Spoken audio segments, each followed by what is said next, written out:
Yo, what's going on, everybody? This is the Black Manga Critic, and we gotta deal with this. We gotta deal with this now, not later, not 2 years from now, not 3 years from now, not tomorrow. Now we gotta deal with this now. We gotta deal with this now. All right, and you already know. Some of y'all already know. You already know what the reactions will be. The people, just the hate-filled people, right? Like just the homophobes, all of them dudes, and they're mostly dudes. That's not to say there aren't women. There are definitely women that are like homophobes. This is like let's be clear. There are women that are homophobes. Uh, you could be right, like self-hating, right? You could like have what we call like internalized homophobia, right? And be gay, or be part of the LG, be like sort of or queer or whatever, right? You could be homophobic, super homophobic. I've seen it. All right. But we got to deal with this now because I'm just tired. I'm just like tired. One, I'm tired. I don't want to deal with things at this like stage in my life. You know what I mean? There's certain things like if I don't have to, I'm not going to. I think like for a while, like I'll say like probably ever since I started this channel, I've just been like dealing with stuff. You know what I mean? I've just been like, you know what? Person might be a homophobe, but you know, I'm gonna let that rock. Like I can't do that. It doesn't make sense. You know what I mean? It's like, oh, you know, someone is like a terrible, you know, person and does like this terrible, horrible thing. But like, you know, some other things, I'm gonna let them rock. I'm like, I can't do it. I can't do it. I'm done.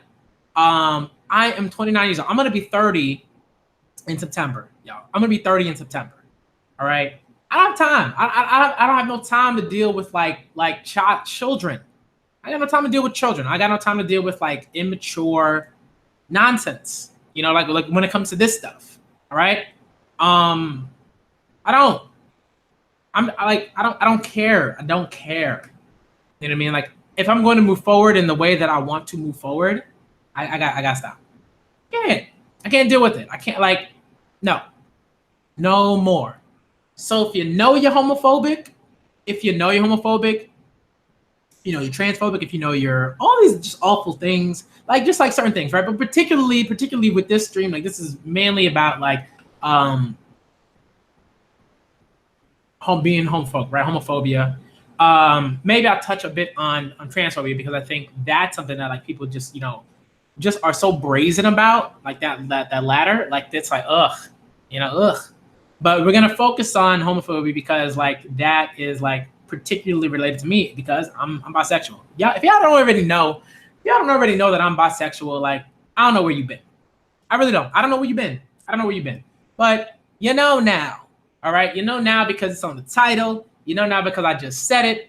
You can check my Twitter. It is in my pinned tweet. If you read my pinned tweet, it says I'm a bisexual black man. That's who I am. You see me? Here I am. And here's the deal. A lot of people don't want to deal with certain things. They kind of like want to just kind of be like, oh, everything's kind of kumbaya. This is fine. We chill. Whatever. Nope. No. Not anymore. All right. Now, if you want to have a conversation with me about that stuff and everything like that, that's fine. I have no problem saying like, hey, let's have this discussion. Let's have it out. Let's do this stuff. Like, let's deal with this, and then we'll move forward. How are we gonna move forward? Period. All right. Period. Period. You know what I mean? Period. Like, there is like, yo, Key, Carlskin, there's so much hate, yo. Like, there's so much hate. And again, the thing is, if you cannot deal and I'm talking about like if you really can't deal with it, if you have if it makes you like uncomfortable to be around me or if it makes you uncomfortable for me to talk about like my attraction to people, right? To men, to queer folks, whatever. Like if it makes you uncomfortable, for me to talk about like my attraction to like certain celebrities or men or whatever, like I'm sorry, I'm not worried about you being uncomfortable about that, right? Because y'all will go on and on and on and on and on and on talking about, oh, yo, that chick, she's so hot, da da da da da. Y'all want to do this, all these things are blah blah blah blah. Y'all will go on and on and on and on and on and on and on talking about that stuff, right? Talking about, oh, yo, these women they so thick, they so hot, da da da da da. Right? But the second, let's say I want to say, yo, that person's attractive, right? All of a sudden, it's like DEFCON 1. DEFCON 1, everybody's got to, like dudes got to hide under their desk school. They gotta go under their couches, under their beds, under their blankets, wherever it is that they hide, right? They gone. They're like, it makes me so uncomfortable. I can't talk about it. It makes me so uncomfortable. It makes me like I feel nasty. Y'all nasty. You're gross. Da da da. I'm like, yo, one, grow up. Yeah, you gotta grow up. And maybe even saying that is like sort of like isn't even like apt in a way. Like it's not strong enough. Because if I just say grow up, what does it mean? What does that mean? You know what I mean? I think people say that all the time, but it's like, where am I going from? I guess what I mean is like maturity. That's kind of what I mean. Because you can like grow up, right? You can grow up in age. You can like be 15 on one day and be 21 the other day, and you can still be the same loser that you were at 15. You know what I mean? The same homophobic bum that you were at 15, right? And that happens to a lot of dudes. A lot of dudes are like that, right? 10 years have passed, it'd be 15, and they go to 25, and he still bumps. Right? And he still bumps in the worst sort of word. All right? Still. So when I say grow up, I mean like, I guess instead of saying grow up, it should be like young. Some of y'all need to just mature. Like no one's saying, like I'm not gonna say, oh, I'm gonna do these things, or I'm gonna do these things like sexual acts or anything like that. You never heard me do that. You never heard me do that. You never heard me like be explicit about like sexual acts and when it comes to like, certain things, right? So like in terms of like I don't know, like inappropriate or something like that. You know what I mean?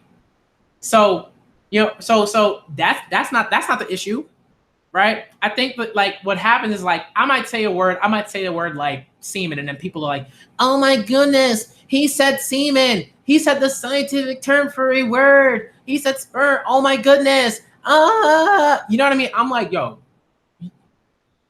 No.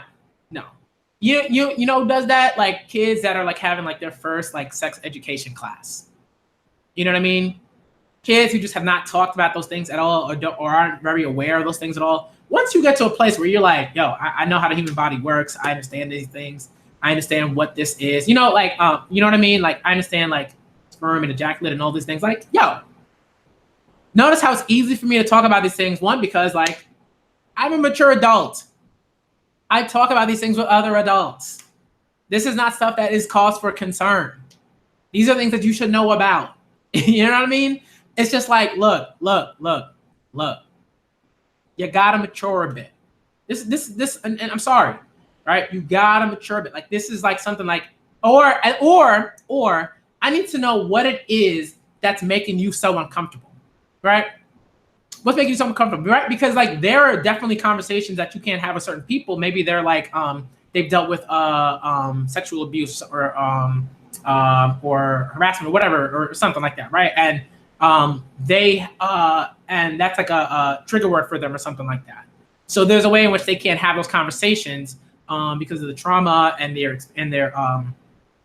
experiences with right, and their sexual abuse and all those things. So that's different. That I totally understand.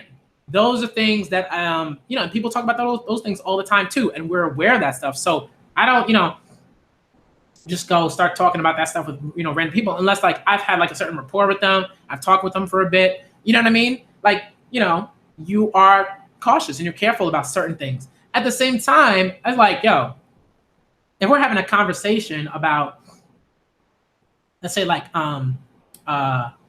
penile like masturbation or something like that, then it's like, yo, like you're gonna have a conversation about ejaculate. Like it is what it is. You know what I mean? It's like there are certain things that like you're not gonna avoid, and you shouldn't avoid, and you should you should be able to have certain types of conversations. If you're not able to have these kind of conversations when it comes to like sex education, get to work. Get to work, right? Read something, talk to somebody, do that work, right? Google. That's why I'm always talking to people. I'm like, go Google. Go Google. Google homosexuality. Google LGBT. Q, right? Google, gay sex, if you want to do that, right? Google these things because there are like, right? Maybe you Google that and you stumble upon like some porn and you're like, hey, I don't even want to see porn. I get that. I totally get that. I'm not trying to like, go into Google and like all of a sudden porn pops up. Nope.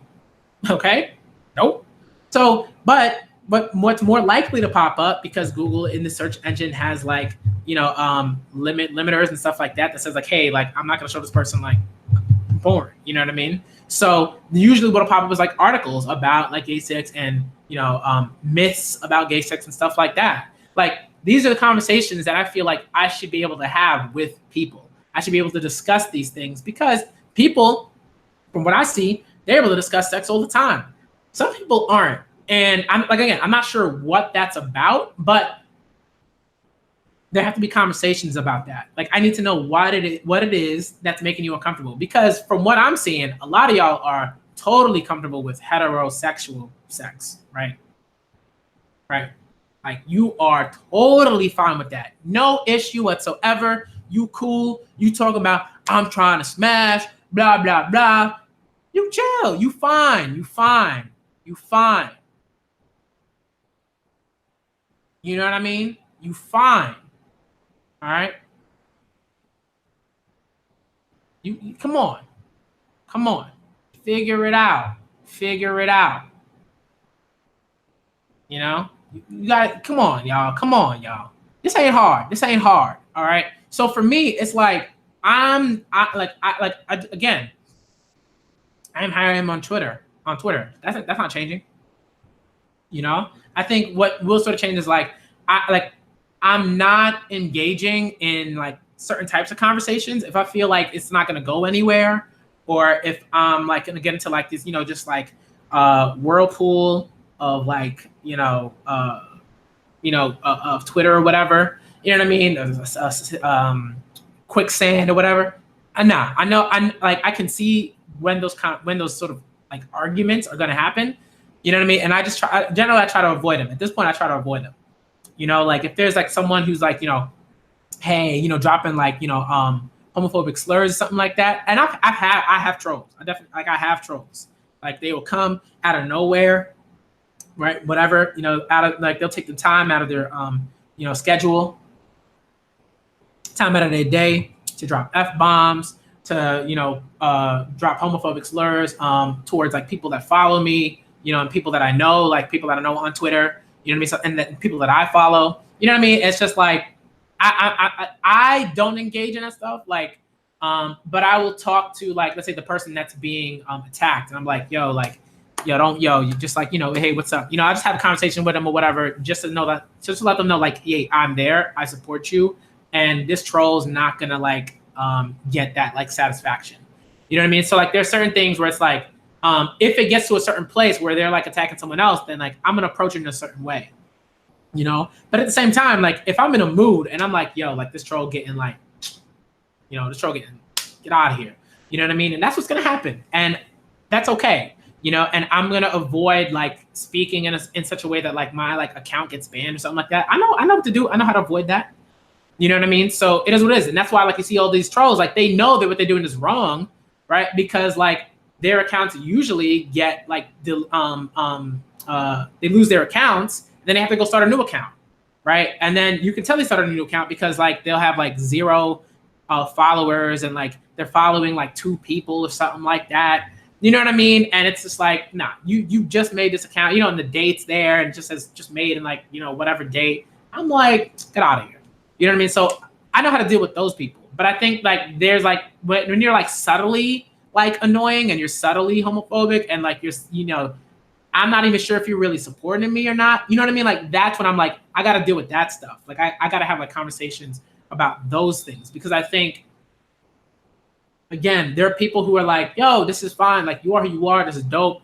Love you, man. Everything like that. You cool. this doesn't make me uncomfortable or whatever and stuff like that. Like these conversations are fine. I'm learning from these conversations. I'm like, yo, what's good? Like we good. You know what I mean? But then there are people who are like, I can't have these conversations. I can't have conversations about, these types of manga because I have this these ideas about what homosexuality is and what it looks like and what it's connected to and why it's wrong and blah blah blah. I'm not even trying to hear that about me, but that doesn't mean I'm going to stop having like conversations. I'm just like, look, if you open the conversations about those things, great. If you're not, and you're just like your language is like hate filled, I'm not like, especially on Twitter, I'm not going to engage with you at all. I have no reason to.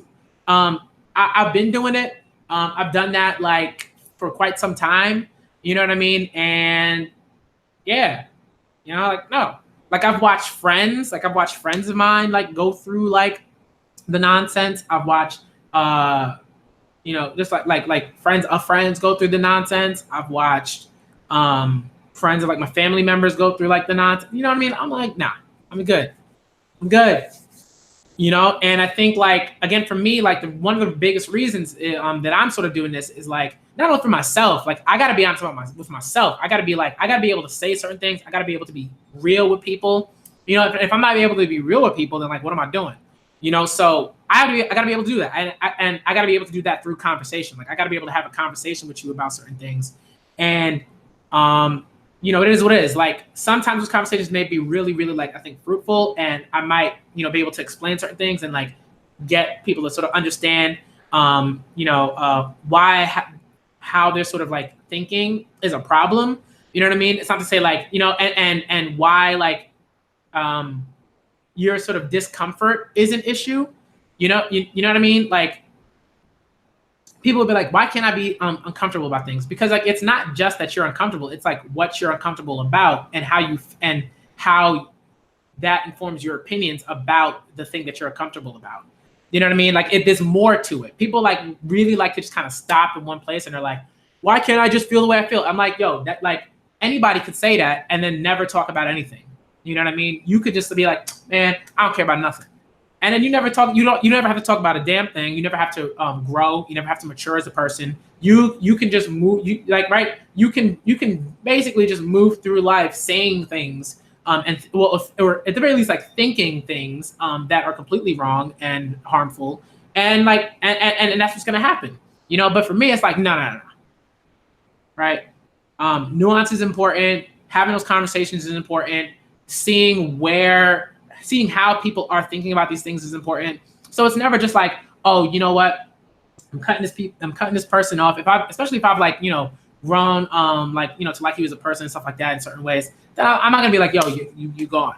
You know what I mean? Like, one of my best friends, like, in this world, like, yo, I was like terrified of like coming out to him because like he's a huge homophobe, and it's just like taking like work, just conversations after conversation after conversation to be like, yo, dude, like, come on. You know what I mean? At first it was rough. And before I came out, it was way rougher. It was like, yo, I might have to like take a break, dude. Like, cause you wilding right now.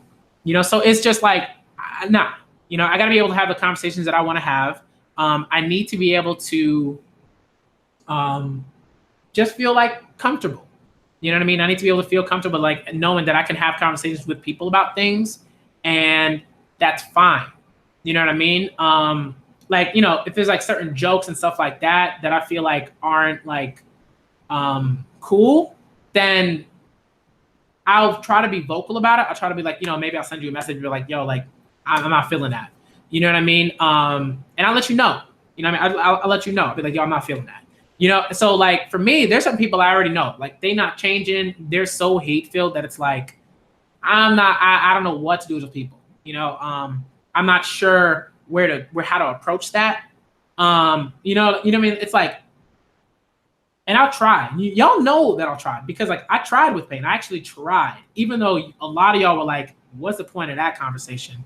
This dude ain't gonna change. He's a bigot. He's homophobe. Like, all of the things, right? Like, and it's just like, he ain't gonna change. You know what I mean? So it's like, but the attempt is necessary because it's like, no one's ever going to tell me I didn't try. No one's ever going to tell me I didn't try with dude. You know what I mean? I did multiple times, utterly failed, right? But, you know, it is what it is. And I move on. And then I make a decision to move on, you know, and that's what I did. So look, you know,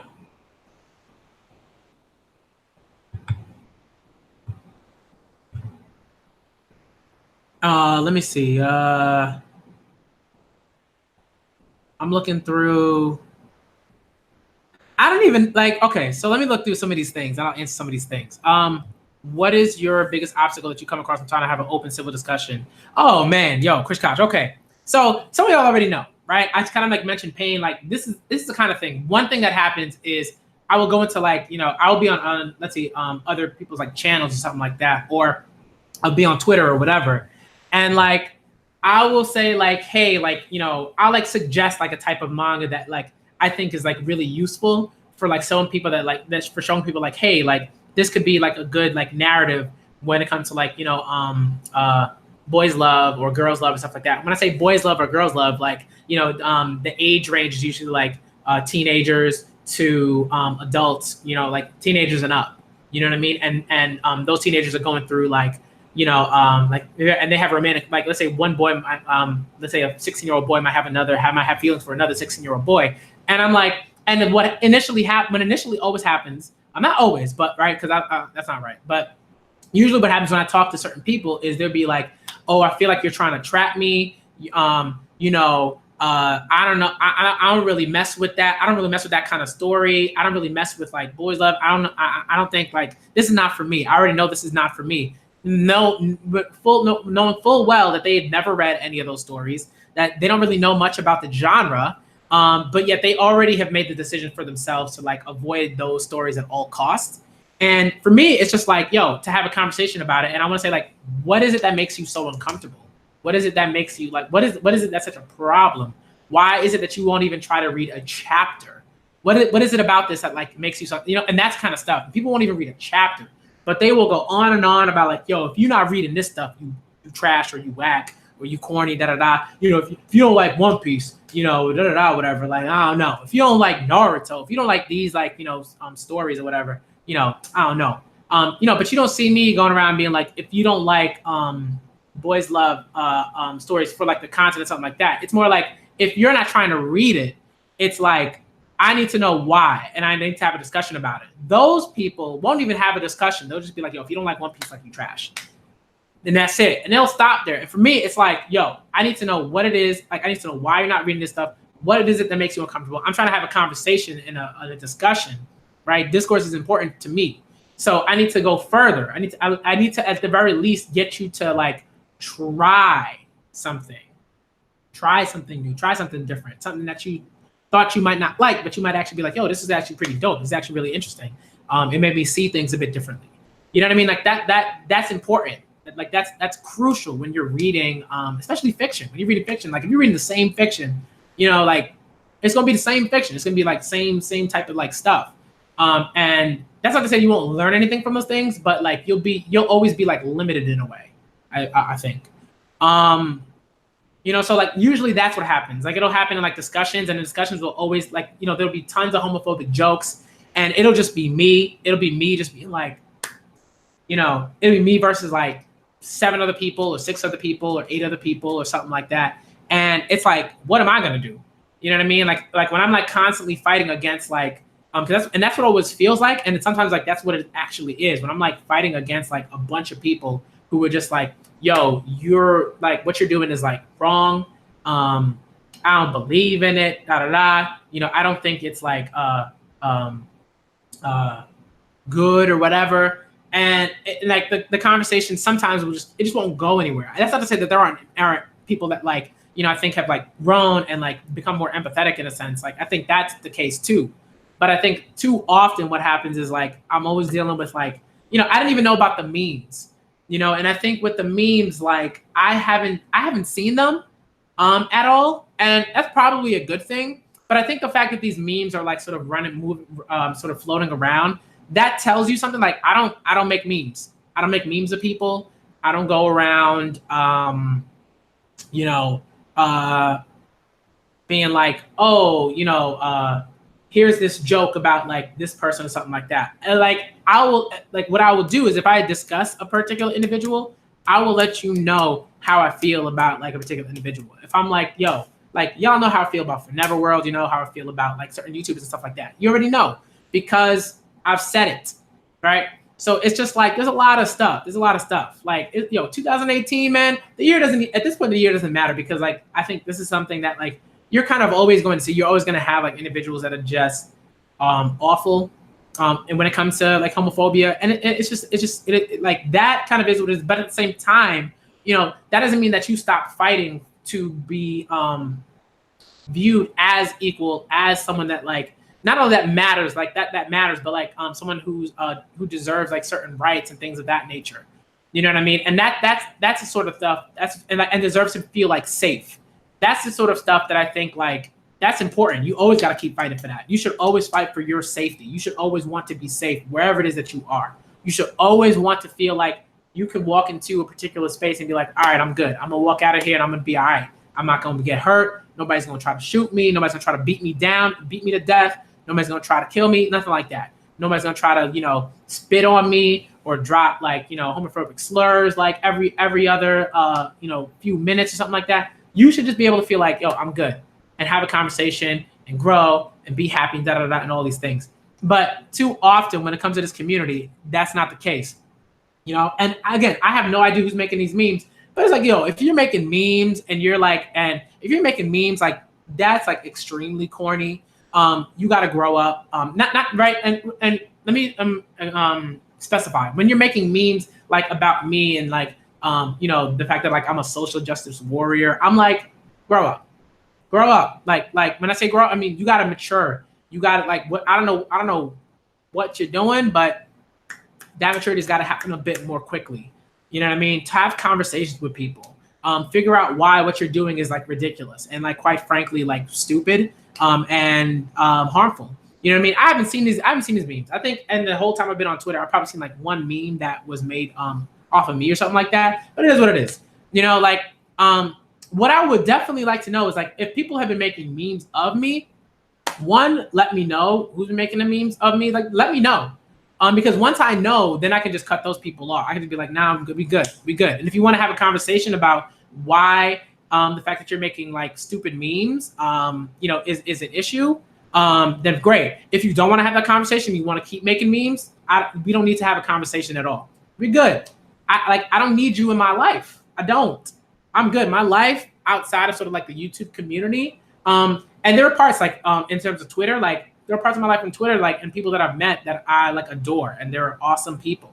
And then there are people that I've met who've just been like disgusting, and people who just like kind of continue to like be like, oh, well, I'm okay, but not really. I'm just like, look, I got like my energy has to be focused on like making sure that like my channel is a safe space. If you want to come on my channel and you want to talk about people that I really love, that I really care about, and you want to be like, oh, nah, then you can, bye. It's really that simple. You know what I mean? And if you want to have a conversation about why what you're doing is a problem, great. If you don't want to like figure out and learn and do all those things, we don't have to be friends. We don't have to do that. That does not need to be a thing at all. I'm good. I got my fiance. I got my best friends. I got my parents. I got my brothers. I got friends on Twitter. I got friends on YouTube. I got friends all over the place. I got my students. I'm chilling. All right. Like that stuff brings me so much joy.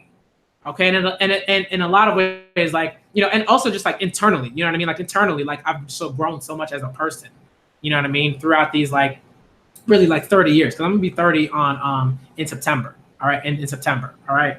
So I'm just counting 30 years. All right. So I've grown a lot, I think, from, working at like a supermarket and being a problem and to having constant conversations with women and people in the LGBTQ community and anybody, right?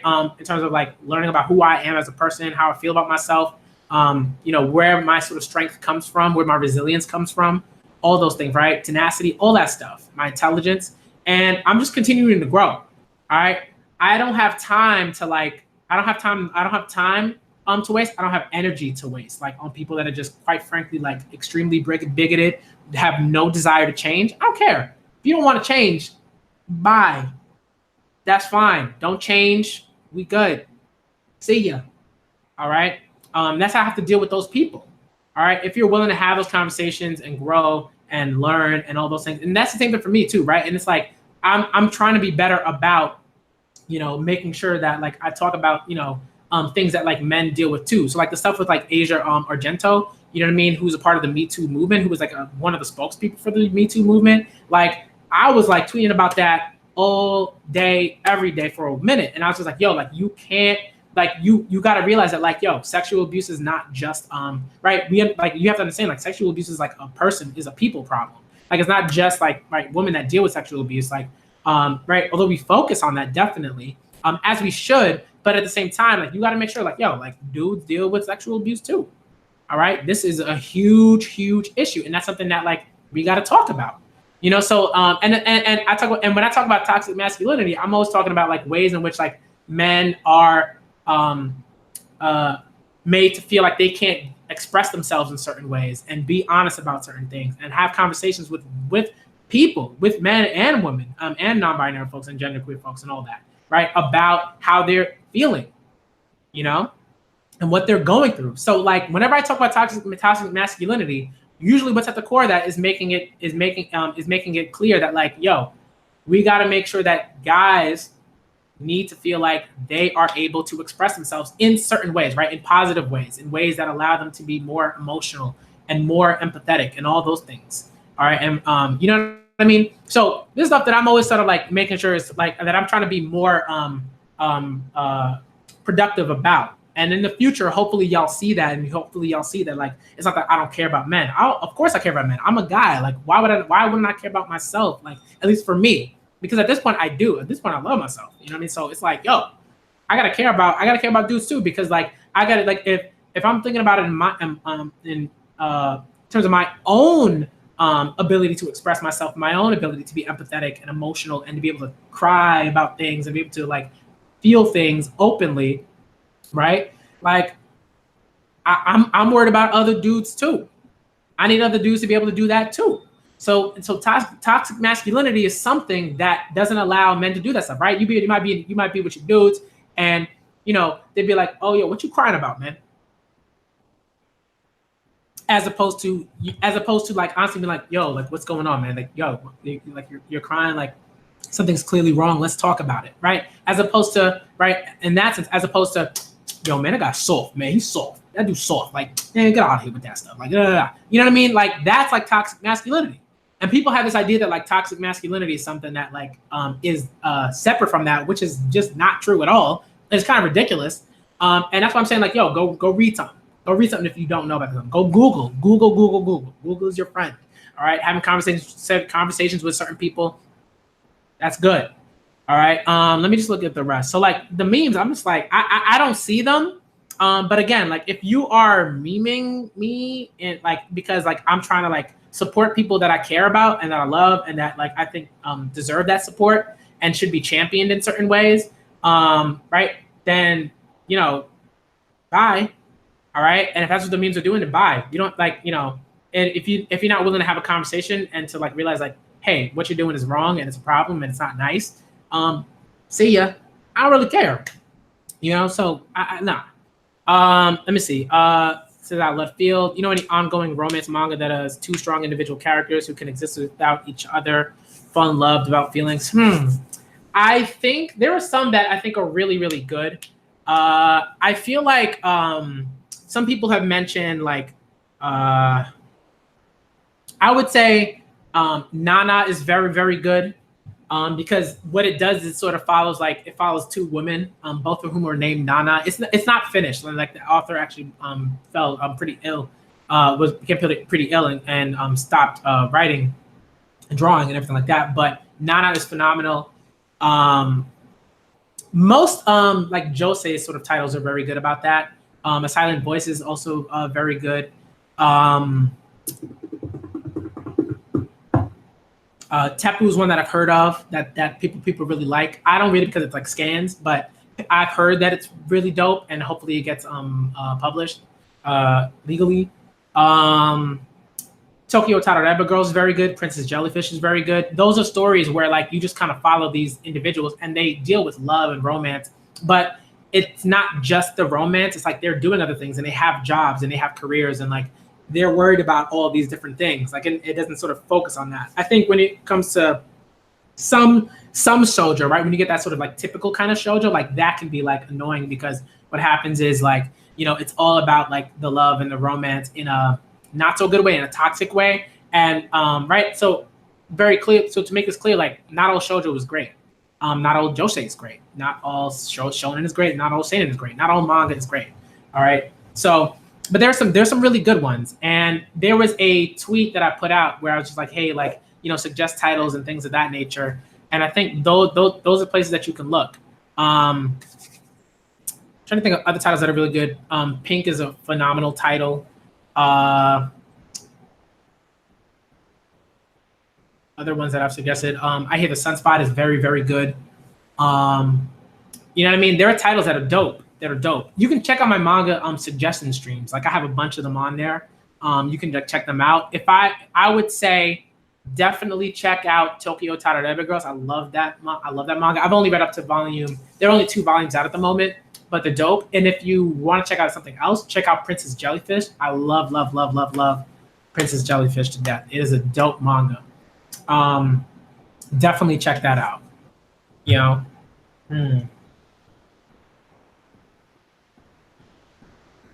You know what I mean? Like they like it's not always about like them coming together and them like, you know, not being able to do things without the other person like being around.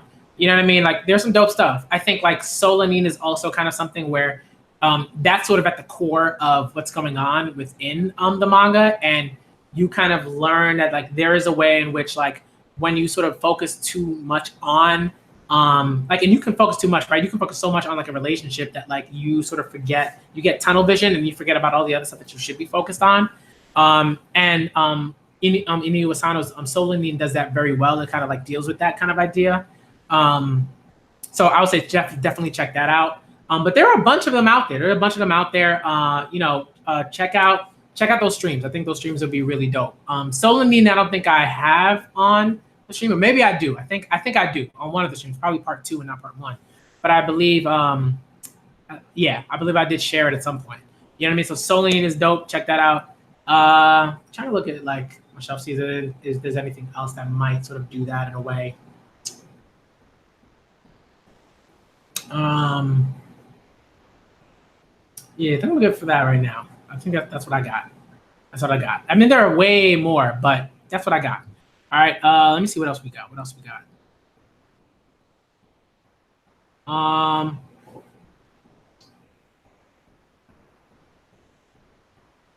me see what's up. I'm just looking through. You know, so Beyond Solace, that was for you, okay? What's up, Reptar? What's up, Metallicar? What's up? Okay.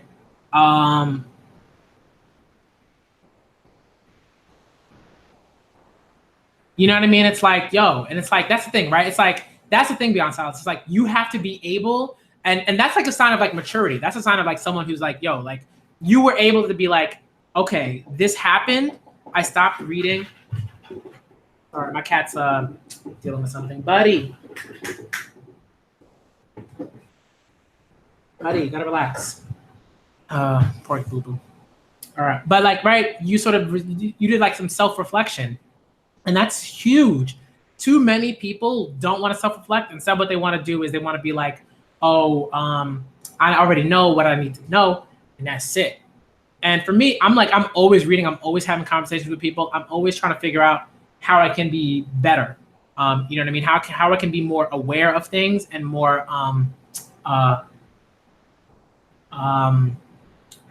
not aware of things, but like more well, I guess not even well read, but like yeah, I guess well read. You know what I mean? Like more well read on like certain topics. So that's something I'm always trying to work on. So for me, like when I had the stream uh with Froob, I was like, all right, let me go check out like this let me go check out this title that he had suggested, in terms of like economics and like the gender gap and stuff like that. And and I looked into that more. You know what I mean? Because I think like that wasn't something that I was as informed about. I was informed, but not informed enough. So I had to like go, I had to go do some more work. You know what I mean? And for me, like Sombra was like someone who was like, yo, like, he always like BMC always seems like he's only focused on women. And I'm like, I had to again self-reflect and be like, all right, how do I sort of readjust, so that like people don't feel like I don't care about guys, because like I'm like, dude, like I care about myself. Like I have to care about men. I have to care about like men and them being emotionally like mature and healthy and all these other things, right? And not abusive and all these other things. So that's something I'm trying to do more of. You know what I mean? Let me see. But it's just like, it's such nonsense with the memes and stuff. I'm like, it's so stupid. Yeah, and I'm just like, and it's just like nonsense. Yeah, those people are whatever. Some of those people like are idiots. I haven't even checked out the BMC versus Pain video because like I already know it's gonna be down there. I don't need to like read through every comment and like become like exhausted. I'm not wasting my energy on that. You're like I know what YouTube is. I know the types of people that it that it brings. You know what I mean? That it attracts. So I'm good with that. But it's like, it's just stunning when it's like, yo, Key, facts. And Dragonite, what is up? What is up? Naya, what's good? Richard the God, what's up? All right. Thank you all for being here. Reptar, Pole, Metallica, you know what I mean? Black Barley, Chris Kosh, Barry Drew, Ray General Joseph. All right. Carl Skinner. What is up? What is up? Okay. So it's just like, it is what it is. But it's like what stuns me is that when they say that homosexuality is not natural, the human reproductive system wasn't built that way. It's just like, and I was trying so hard, but it's like when people don't want to even like re-examine like what they're saying and why it makes no sense. And I'm just like, it's just like I don't have the energy like to like talk to like a brick wall. I can't talk to a brick wall. You know what I mean? I can't. And I think that like, again, there are just, sometimes like even if I'm not explaining something like clearly enough, then I'll think about it and be like, okay, how could I have done that better? So even in that stream, I was like, all right. And when I started, I was like, this isn't working out. This isn't the way to approach it. And then I had to shift my approach and I had to be like, all right, I'm going to let this man talk. And then I'm going to like focus on something that I feel like I can like, rebuttal or whatever.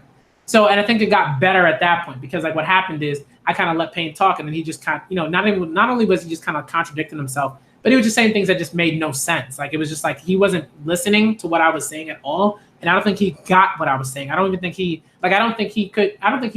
could get what I was saying. I think there were just things that he was just missing. So it is what it is, but I think I'm going to try to be better about that when I'm having certain conversations. I'm going to try to be more clear and give clearer examples and things like that. I want to be better at that because if I'm not, then that's always going to happen. I'm always going to have people that I'm talking to. They're not going to get what I'm saying. And then I lose them, so I don't want that to happen. So I'm going to try to be better about that. And, it is what it is. You know what I mean? It's just like a lot of stuff. Jordan, what's up? Yeah, and it's like, Dustin believes what he believes. I think, for me, it's just like, there is a way that I have to approach that.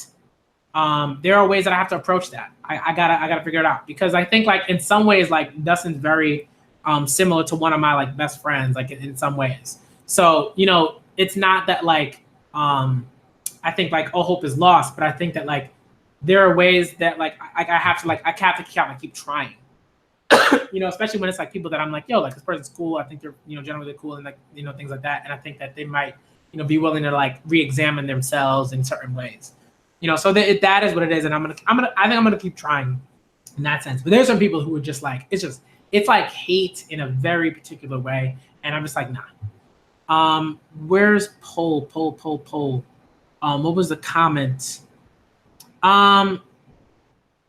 Yeah, I saw your comment, poll, with the it's like I'm not bisexual. I wasn't raised to really believe in that type of thing, but over time I developed a you do as you know, as long as it doesn't hurt me. I'm like, but it's like that's not gonna hurt you. It's like the thing for me, it's like sometimes when people say that, I'm like, what are you like to me, it's like, where does that come from? Again, what are you worried about? Like how is homosexuality going to hurt you in a particular way? What is that particular way that you're worried about? And let's talk about that. You know what I mean? Let's talk about that thing. Like, because homosexuality in general is just like, yo, like people, like men, like other men, like sexually, and they're attracted to like men are attracted to other men. And like, that's fine.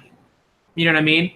Right? In the same way that it's like, it's fine if like a woman, like, if like a woman is only attracted to like, men, that's fine.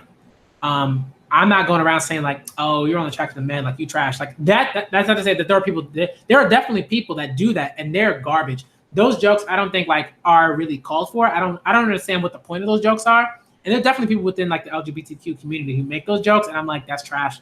Nah, I'm not invested in that. Like I'm like I think what does happen is that like, we can have a conversation about that too in a different stream if you want to do that.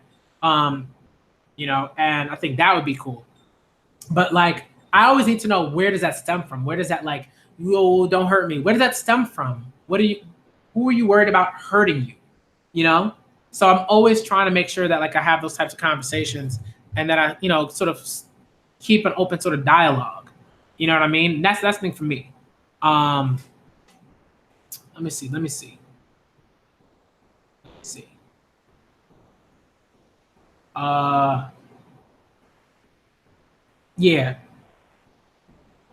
Yeah, certain people are just they do what they're gonna do. They do what they're gonna do, and so, like again, certain people just do not want to change. They do not want to change, and not only do they not want to change, but they want to keep throwing out hate-filled stuff. Like I'm gonna be straight up. Like there are some people who will not, like they just won't. They like Pain. Matt B is another one. Like Matt B, I'm just like, yo, like, bye. I did if there's something, like if I make an assumption, if someone like engages with me, like he engaged with me at one point, and I made an assumption, and he was like, yo, you made this assumption, you didn't even know. And then I apologized for it, and I was like, yo, like I'm sorry I made that assumption. Okay. And like I think like at some point, being me, I have to have a dialogue. I do have to try to have a dialogue, right? Where it's just like one-on-one, where we talk, whatever. If it happens. But if it doesn't happen, I'm not going to be like, man, that dialogue didn't happen. He said all these hate-filled things and all these homophobic things and misogynistic things and transphobic things. The conversation doesn't happen. I'm going to be so upset. I'm going to be so upset with myself. I'm like, no, I'm going to be like, yo, like, conversation didn't happen. All right. Like this person feels like I'm like an affront to like, people's like existence and stuff like that, and they're like, I'm harmful, and the ways that I feel about homosexuality is harmful, and then I'm like ruining the lives of children or whatever. Like, what I mean? Just a lot of nonsense. So it is what it is. But like again, if a conversation happens, and it does happen, it's not gonna be like a public sort of conversation or anything like that, because I think like that's useless. I've tried that. It doesn't really work in the way that it should. But if people are willing to have certain conversations and like hangout calls or whatever, that's fine. I think that's fine. If you want to do that, feel free to hit me. Feel free to DM me. Shoot me a tweet or something like that if you want to talk. I have no problem talking about things. One thing I would try to, I think I'm better about when I have those conversations, like just kind of one-on-one, and it's not on a stream. I think I'm much more calm when that happens. But I think when I'm in a stream, it's just like, especially when it's a bunch of people in the stream. Then I'm just like, I can't. Let me see. Let's see what else we got. Yeah, it's just like there, like people don't want to, right? People don't want, I would say child support is like a little different. But like child support, I mean, like I think that like I will say this, there are definitely cases where I'm not sure like what's going on, because I think those laws aren't they're not perfect. Child support laws are not perfect. This is a fact. I don't think they're perfect. I think there are ways in which they can definitely be better for both parties involved, for like women and men. You know what I mean? Because like there's definitely the case where it's like, you know, like gold diggers exist. They do. I don't think there are women saying that gold diggers don't exist, because I think women know that gold diggers exist. This is not like something that like is like made up or something like that. But I think there is a way in which like, you know, people think that, oh, if a woman got this much money, like this person's a gold digger. And it's like, no, what you know, more often than not, what happens is that there's a woman and they're in a relationship and in a heterosexual relationship, and the man is like, I want you to take care of the children, and I don't want you to work, and I don't want you to amass and I don't want you to be able to like produce your own income. And that's a problem, because if you're telling like your spouse, I want you to take care of the children, and I don't want you to be able to make your own money or anything like that, then it's like, sorry, you gotta give some cash, you gotta give some money, because like you told your spouse, all I want you to do is take care of the child, right? But I understand that there are cases where it's like, like if you can support yourself, and you are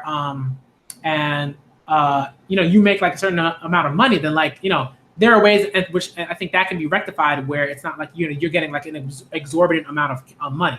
That like I get that, and I think for me, what I've been doing more recently is just kind of like looking into those laws and looking into like what happens in the types of cases, the different types of cases, because there are always different situations and scenarios, right, when it comes to that stuff. So it's never just like one sort of like thing that happens when it comes to child support. There are so many different iterations of like child support cases, and divorce, settlements, stuff like that. There are so many different ways that works. So it's never just like, this is what it is and this is, wrong and da-da-da. There are different ways that works out, So with Havoc, I agree that it's like, this is an issue. This is definitely an issue. But I think it's an issue on both sides, because you definitely have like women who will be like the breadwinner, and they'll have to give up a ton of like money, even though like the the spouse like has like been working, whatever, and they're fine and everything like that. So there are different issues when it comes to that. Definitely, I think I want to keep looking into it. I want to keep looking into it. I want to keep like examining it and seeing all the different kind of sides when it comes to that, because I think child support is kind of tricky. It's pretty tricky. And I think that's also why like the laws just aren't perfect. Like there are instances where it works out very well, and then there are those where it's just like, I don't know about that. All right. But it's like, there's just stupid comments, Dragonite. They're always stupid comments. It is what it is. It's just like people are weird. Let's see. Let's see what else we got. There's a bunch of comments. Yeah, when they argued that homosexuality would cause extinction on the planet, I was like, that's like, and look, I'm going to be perfectly honest. I was like, that makes no sense. Like, this is something that like really, like you're gonna make a blanket like a blanketed statement in that particular way. That's what you're gonna go with, right? You can make like, let's say like you make a blanketed statement, right? You can make a blanketed statement, and then someone says like, okay, I want to engage, in a conversation with you about why you made that statement and how are we gonna unpack that statement. So when I say like, how do I unpack a statement? I mean like, how do we sort of move from this blanket statement that was made to where is that blanketed statement coming from? What's it being supported with? What are the sort of like tangents that other things are like what are the tangents like for that that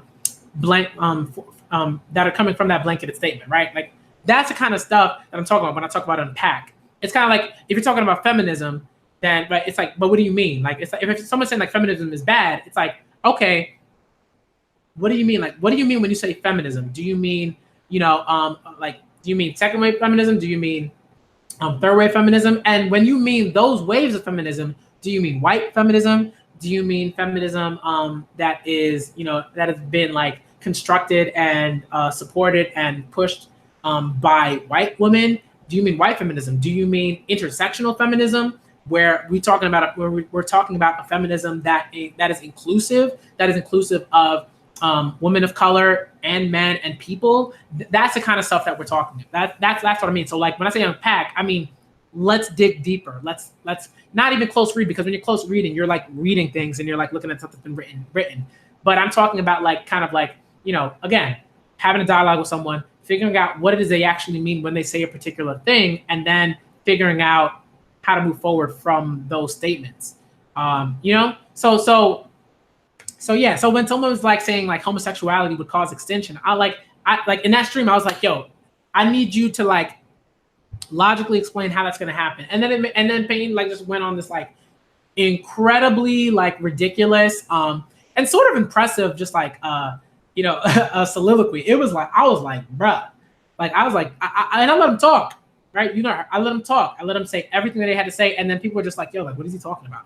It just didn't make any sense. And he was convinced that he was making total sense. That's the kind of stuff, right? It's like sometimes you just have to let someone speak, and that's what it's going to be.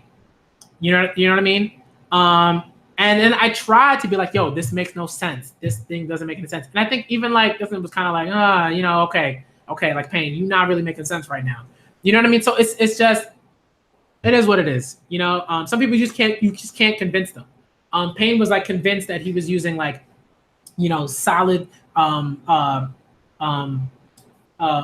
philosophy, sort of like logic, sort of what's the word?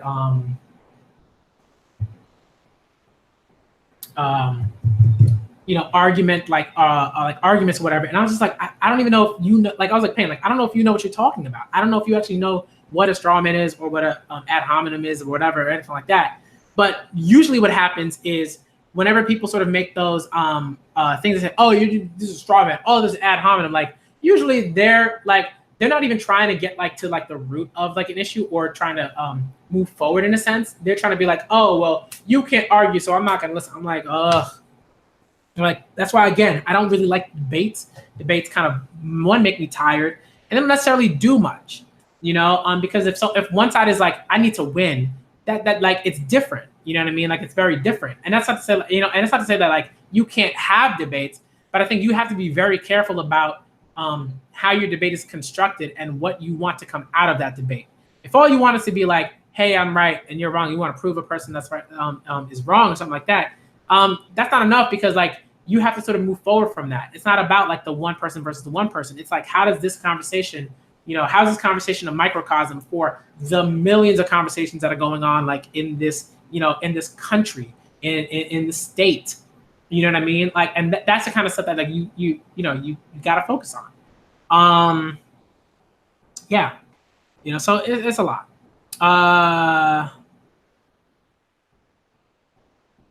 But yo, Tokyo Titled Ever Girls is hilarious. I love it. It's super funny.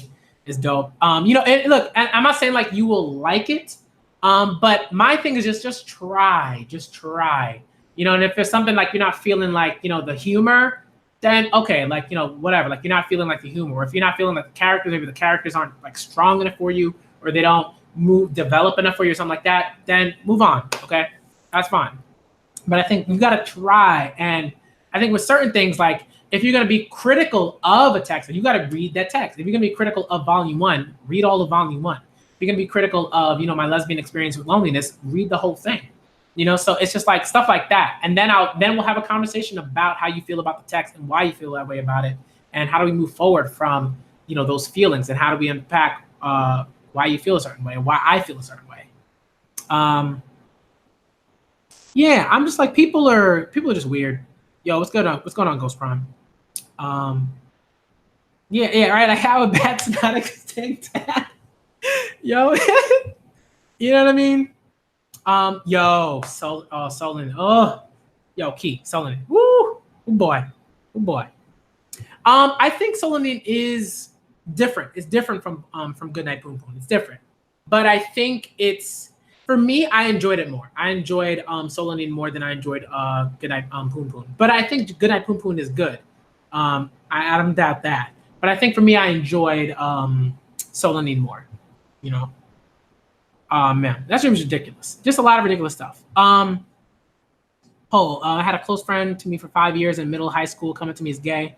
Terrified that because I'm straight, openly religious, and could be against it. But I was like, okay, yeah, it's just like, that's the thing, right? Like, because like, right, there's like terrifying. It's terrifying. I'm gonna get to your question about the pedophilia and the LGBT havoc. Give me a sec. But what coming out, it's perpetual, right? So it means like you are always coming out to people, right? Unless like everyone has seen like maybe say a video of your coming out or something like that, you are still like you are always coming out to people. Like I'm always coming out to people. Whether it's in a graduate seminar, whether it's in when it comes to like school and stuff like that, like that's not a thing. I'm not coming out to like elementary school students. Like no, you know what I mean? Like that's none. It's not something that you can really discuss, right? And two, it's just like they like their children. They're not particularly invested in like your relationship in a way. You know what I mean? Like that's not something that like is like, oh, this needs to be in the classroom or something like that. That's not to say that like kids shouldn't know about certain things about like people love and people loving other people, right? And in different ways. That's fine. But when it comes to like pushing further in like sex education, like you don't need like no, it's okay. It's all right. You know what I mean? They don't need to know about like, my past or anything like that. That's weird. Okay. But it's like it's not just being terrified. It's like people like we're terrified to come out for good reason, because like sometimes if we come out, we might get fired. Sometimes if we come out, we might be treated completely unfairly. Sometimes if we come out, we might get beat down or jumped. We might get spit on. We might be called homophobic slurs all day, every day. We might die. So there's a lot of stuff. And when people are sort of like, oh, only so many people died, in 2018 and 2017, I'm like, really? I want zero. That's my goal. I want zero people to die because they're part of the LGBTQ community. I want zero people to die because of that. Like zero. I don't want anybody to die because of that. So when people are sort of like, yo, but what about progress? I'm like, yes, progress is great. But again, you've got to be able to multitask in a sense, right? You can be invested in multiple things at the same time. And that's something that I keep telling people. I'm like, yo, like I can be invested in progress, but I can also be like, yo, I don't want anybody else to die because they're gay.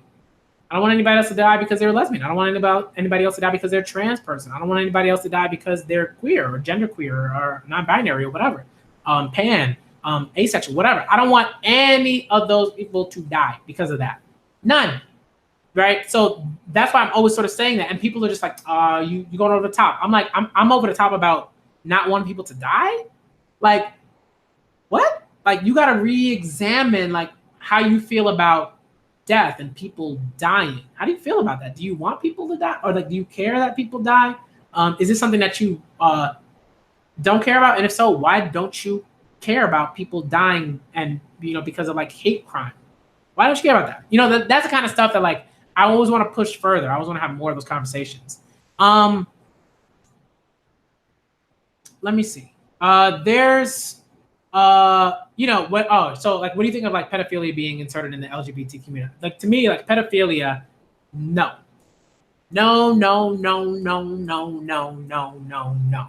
All right. No. Okay.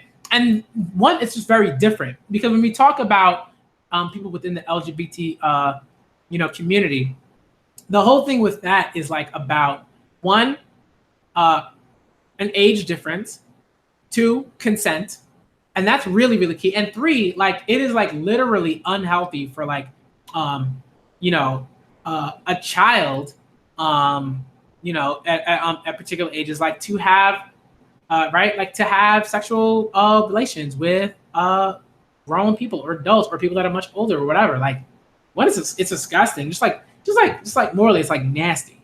You know what I mean? Like that should be something that makes you just kind of cringe, like, and it should kind of come from like a very like deep sort of place, I guess. But when we think about it, like, it's just like, biologically, like it's unhealthy for like girls, like to have like children to have like sexual intercourse, like, like, nah. Okay. When it comes to consent, like consent means like a lot of things. It's like, yo, if you're like, let's say, and one of the examples I sort of use is like whenever you talk about people in like power, right? And this is not just like when it comes to like whoa, Nina.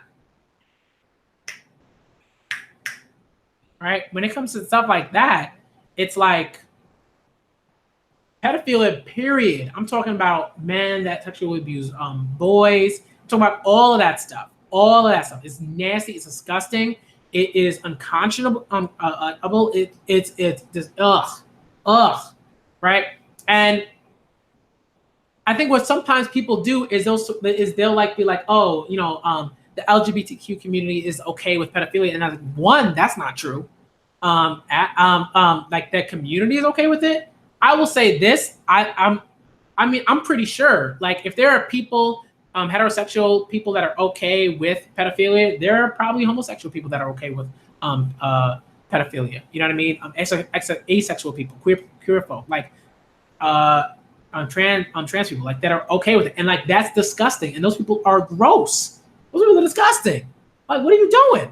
You know what I mean? So nah, I've never seen like someone be like, yo, like the LGBTQ community, like, emphatically accepts this. And like, no, because like it's different. Like when it comes to like same sex, that's like we're always assuming that like consent between two like adults or like let's say like teenagers or like right at like a certain age, or when it comes to a certain age, like that consent is within like people that are around like the same age group. When it comes to people who are right, not only biologically but like right, and like physically like ready for and mentally are like ready for sex. You know what I mean? So it's like there's that. Pedophilia is like there is like people are legit attracted to children, right? It's not like right, like there can right, you can have a homosexual pedophile, but the fact that they're homosexual isn't like what's informing like their like pedophilia. You know what I mean? Like in a way, it's like they're a pedophile because they are attracted to children and they want to have sex and they want to engage in like sexual acts with children. You know what I mean? And that's like that's totally different. Like that has to do with like age, the ways in which children are underdeveloped. Like yo. That's why when people start telling me, oh, homosexuality and pedophilia is the same thing. And I'm like, no, they're not the same thing. How do you think that's the same thing? And the only reason that can happen is like, you got to be uninformed. Like you have to be totally uninformed to believe that like homosexuality and pedophilia are the same thing. It doesn't make any sense, right? Like, no. All right. That's just flat out wrong. Okay, so it's just there's a lot that people are just like, nah. But like, no, there shouldn't be some, P in the LGBTQ acronym or anything like that. No. All right, nope. And if there are people within the LGBTQ community that are espousing that, there are definitely folks within the LGBT community who are like, get out of here, like not get out of here, just like don't be like homosexual, don't be gay or don't be lesbian or anything like that. But it's like, get out of here. Like your attraction to children is a problem and you need to go. Sorry.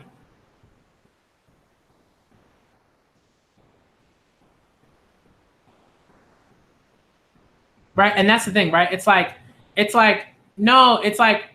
how much romance have you read? That's the thing. It's like some of y'all haven't even read the stuff, but you're not into it. You haven't even read this stuff, but you're not into it.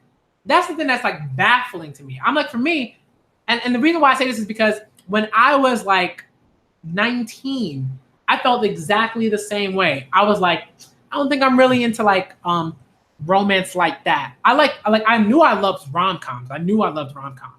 But there was that. No. Right? No. If you feel that way, that's not what's happening. I'm sorry that you feel that way, Lord Meliodas. That's not what's happening. Right? I'm always asking why. Where does it stem from? have you read romance manga before? Have you read like what we might call like you know, not quality, but just like, you know, more mature romance manga before? Have you read any of that stuff? That's the thing, you know. And I think like, you know, have you read any boys love manga before? Have you read any girls love manga before? Like, have you read any of that stuff?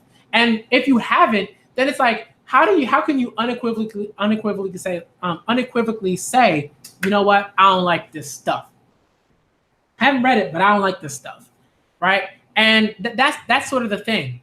You know what I mean? It's like, I'm always specifying. You know what I mean? I will say something. I'll be like, yo, like, what's going on? You're not reading this stuff? And I'll be like, yo, why aren't you reading that stuff? And then I always get these like weird like run around like answers, and we never get to the core of these things. You know, and that's the thing. Like, it's like, for me, it's always just like, what are some, like, you know, so like for me, I'll be like, okay, like, what are some of the series that you've read? And that's not to say like I'm saying you have to like those series and, you know, I'm just saying like, what are some that you read, and like, why don't you like them? Let's talk about it. Because people easily like have no problem talking about like, you know, trying to convince people like, yo, give One Piece a chance, give Naruto a chance, give a chance, and nobody gets to know about that stuff. But like when I'm trying to be like, yo, like, hey, maybe try to read some of this stuff, people are like, nah. You know, I'm like, come on. And I think that like, again, there is a way that you can do that and be toxic about it and try to force like, you know, someone to read certain things. So what's your opinion on cosplayers that do 18 plus content? For me, like, I think you know, for me it's fine, because like the space, like, well, when you mean like 18 plus content, like, do you mean like porn? Do you mean like softcore porn? Like, do you like that? I just want to specify on that. Like, what do you kind of mean on that? For me, I'm like, it's fine. I think like I don't mind, like, you know, not only do I not mind, I think like I like champion that stuff, because like they should be right. Exactly. It's like, is your mind open? And if it's not, you got to re-examine. Like, again, self-reflection is really key, right? Beyond solace, like, self-reflection is really key. Because when I was 19, I'm gonna get back to the cosplay stuff. Very quickly. I want to sort of like finish this off because I feel like I went on that tangent and I didn't finish talking about this. But like when I was 19, I was sure that I loved rom-coms, but I didn't like romance novels or stories or anything like that. And then I read one, and I think the first one I read, it was like a Nicholas Sparks novel, something like that. And it was The Notebook.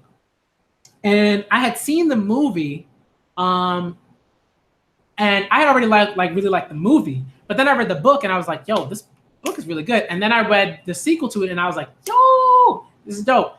And then I just kept reading as many Nicholas Sparks novels as I possibly could find. And then, like, you know, eventually I was like, all right, I kind of get what he's doing. I know the tropes, the Nicholas Sparks tropes. So then I like, you know, try to move on to other stuff. So then I read a whole bunch of other things. I read a lot of like teen fiction. I read a lot of Twilight, you know, all these other different things, Mortal Instruments, all these different things. And they were super dope. They were super interesting. But I had to allow myself to be like, this is okay for me to read. I think a lot of it was like, I would hide, you know, I'd hide the Twilight novels. The first time, like the first novel, I try to hide it because I didn't want dudes to know that I was reading Twilight. And then after a certain point, I was like, what are these dudes like, you know, at first I was like, you know, what are these dudes gonna do to me? You know, and no, but that's what I'm saying. Is like I think for me, it's like, what are some of the stuff that you've like looked at? What are some of the stuff that you've watched? That and I'm not saying like read this stuff, read that stuff. I'm not even gonna try to give you suggestions or anything like that. You know, but I think it's more just like I'm interested. I'm intrigued. I want to know like what you watched. That's it for me. I'm not saying like, you know, you are trash for like not you know, for being like, oh, you know, certain types of like you know, narratives weren't really hitting in a certain way and stuff like that. But I think for me, it's always interesting to like, again, try to get to the core of that stuff. That's key. But yeah, I just kept reading more romance, like, you know, driven stuff, and more things that where like that emotional vulnerability was open. Because like, I think for me, like there were a lot of stories that were very like masculine, in a heteronormative sort of sense, and it took like a character like it would take a character like 80 years like to open up, which is not to say that like, you know, this is it's not okay for that to like happen and like with people and like people having with people that have a hard time, but it's like why? And it's like when it's connected to sort of like toxic masculinity, then it's a problem because it's like that's something that's stopping you from being emotionally vulnerable and open about your feelings and stuff. And that's why when I read Twilight, I remember which book was it? Was it Twilight? I don't think it was Twilight. It might have been it was New Moon, I believe. And at one point, like Edward just like they just leave, like the family just leaves. And Bella is like devastated. Like devastated is like an understatement. You know what I mean? Like it's an understatement. And there's a point in the book where you just flip pages and like months go by. Months. And I'm like, yo. And one of the reasons why I love that was because it was just so like real and raw. And I was like, bruh. Because I got it. Because I had dealt with that before. I had dealt with like the feeling of like feeling like someone had left my life and it was devastating. So I just like, I immediately connected with that. I was like, yo, I get it. And I felt for Bella and I was like, yo, how's she gonna get through this? I love trying to read that and see how she could get through this just like intense depression. You know, and just the devastation of like the love of your life just like just disappearing. You know what I mean? Like that to me was like, it was good. I liked that. I connected to it in a certain way. And there were other stuff too, but you know, and that's not to say that I wasn't critical about certain things, but you know, about Twilight, or that I'm critical about Twilight, you know what I mean? But I really enjoyed certain bits of that series. There were things that like now I look back and I'm like, yo, like this ain't nah. But I enjoyed it, you know, for what it was at that time. And it was good for me, you know, because it allowed me to talk. It allowed me to like talk with women about certain things. It allowed me to be more open with my friends who were women at the time, and to like empathize with them in a way, because like I could talk with them about the book, and I could talk with them about how they felt when they were reading certain things and why they felt that way. And then certain things would just kind of come up, certain conversations. So that's why I always say like, you know, no, I know Lord Melios. I know. You know, that's fine. Don't worry about it. You know, but it was like, to me, it was like, no. It's like, and I'm not saying that people need to like it. I'm just saying like, for me, that was an experience that I had, and I was surprised at how much I really loved it. You know, but now it's like, you know, I like read things just to like, you know, be like, hey, like I'm gonna read it, maybe I'll really like it. You know, I read the Mortal Instruments or sort of stuff by like you know, Cassandra Clare, and I really like that stuff. You know, sometimes kids would just suggest books to me that they really like, and whenever they do that, that allows me to sort of like get an idea of like how they're thinking about things, how they're viewing things, and it allows me to do that not only with like my students, but like with adults and other people. You know, and it helps. It's helpful. So that's why sometimes it's like you might not even like a particular thing, but you need to know what's going on. So like if you want to have certain conversations with people, it's helpful to like sort of know the stuff that they're reading and consuming, right? And the media that they're consuming. Really helpful in that way. You know, so it's like, for me, it's like, you know, I'm not a fan of like love and hip hop, but like, you know, I know that there are a lot of women that watch love and hip hop. So for me, it helps to sort of have an idea of like how they're viewing things and how they critique the things that happen on Love and Hip Hop. And that allows me to sort of figure out like, okay, not only can I have a conversation with them about this show, but I can have a conversation with them about themes that sort of run through it and how they view those things and how they view like things in their everyday lives and all these other types of like, you know, and their experiences and whatever. It's just like, you know, it helps. You know, I had one friend that I just like, I didn't really understand her in a certain way. And this is a while. This is when I was still like a douche.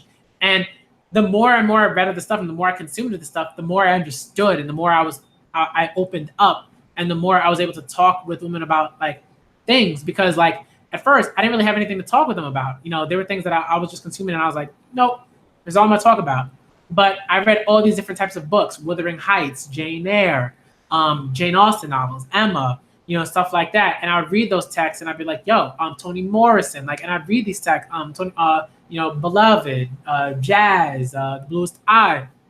I'd read these texts and I'd have to have people, and I'd have to have conversations with, all these women because they were the only ones that were reading these things and consuming these things and these shows and watching the Golden Girls and watching Sex and the City.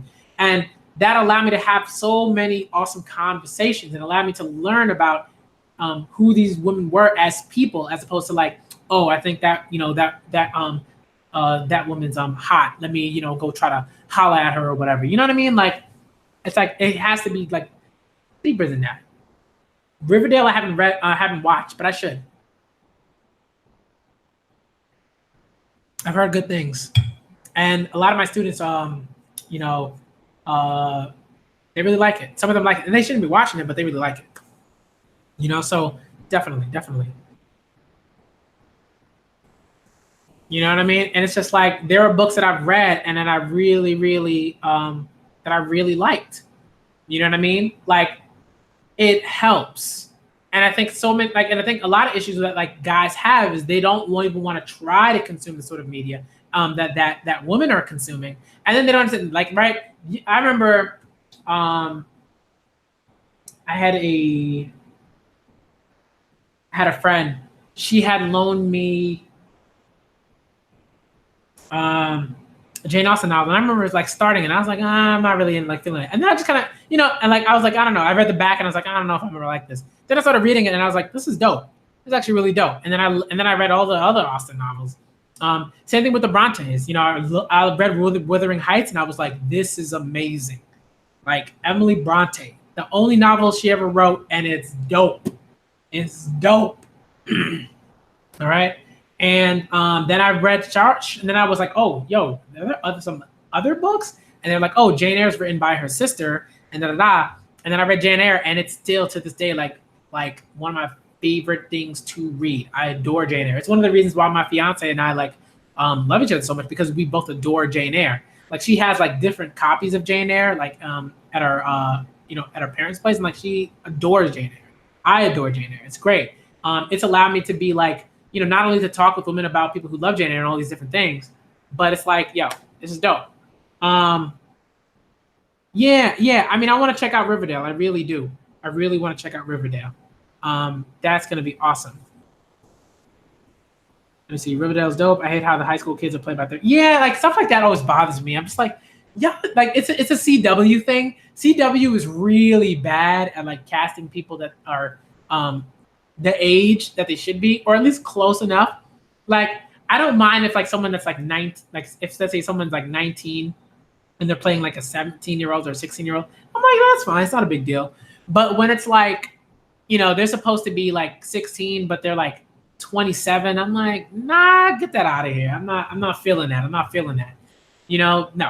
I think that's weird. Or they're in their 30s. I'm like, really? And when the further back you go when it comes to these shows, the more that happened all the time. And you're just like, yo, this guy is clearly 30. You know what I mean? So stuff like that always kind of makes me laugh, and I'm just like, nah, that ain't it.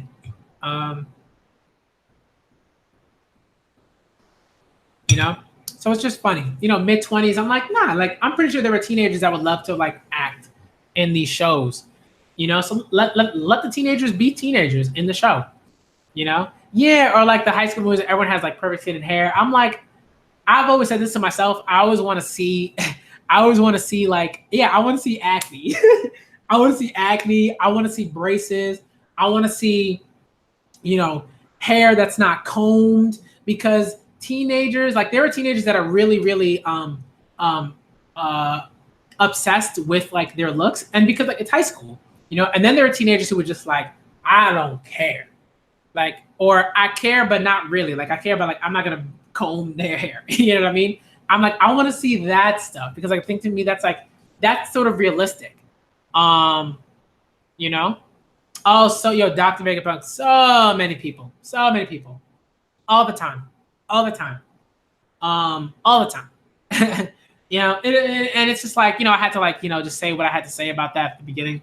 But at this point, I'm just kind of talking about certain things. I'm like, look, if this makes you uncomfortable, if you have some sort of issue with it or whatever, like we can either have a conversation about it and try to figure out what's going on there and how I can, have a discussion that will make you feel will help you better understand certain things, or you can just take a hike. It doesn't really bother me, because like there are people here who are dope and I love y'all and you're great and everything like that. And then there are people who are just like not willing to like do much, or anything at all, So it is what it is. Yeah, right. Don't get dirt on the shoes, yo, Dragonite. This is facts, right? Teenagers will be like, don't get dirt on the shoes, but I'm not worried about my hair. All right, I'm not. And the thing is like with that is like, I'm not saying like, your hair has to be perfect or anything like that, but there are things that you could do, But I also understand that like not every teenager has like the resources to like deal with certain things, right? Not every teenager is able to like take a shower every day or something like that. Not right, things like that. 8th grade, I want to see so badly. Key. I want to see 8th grade so badly. It looks great. I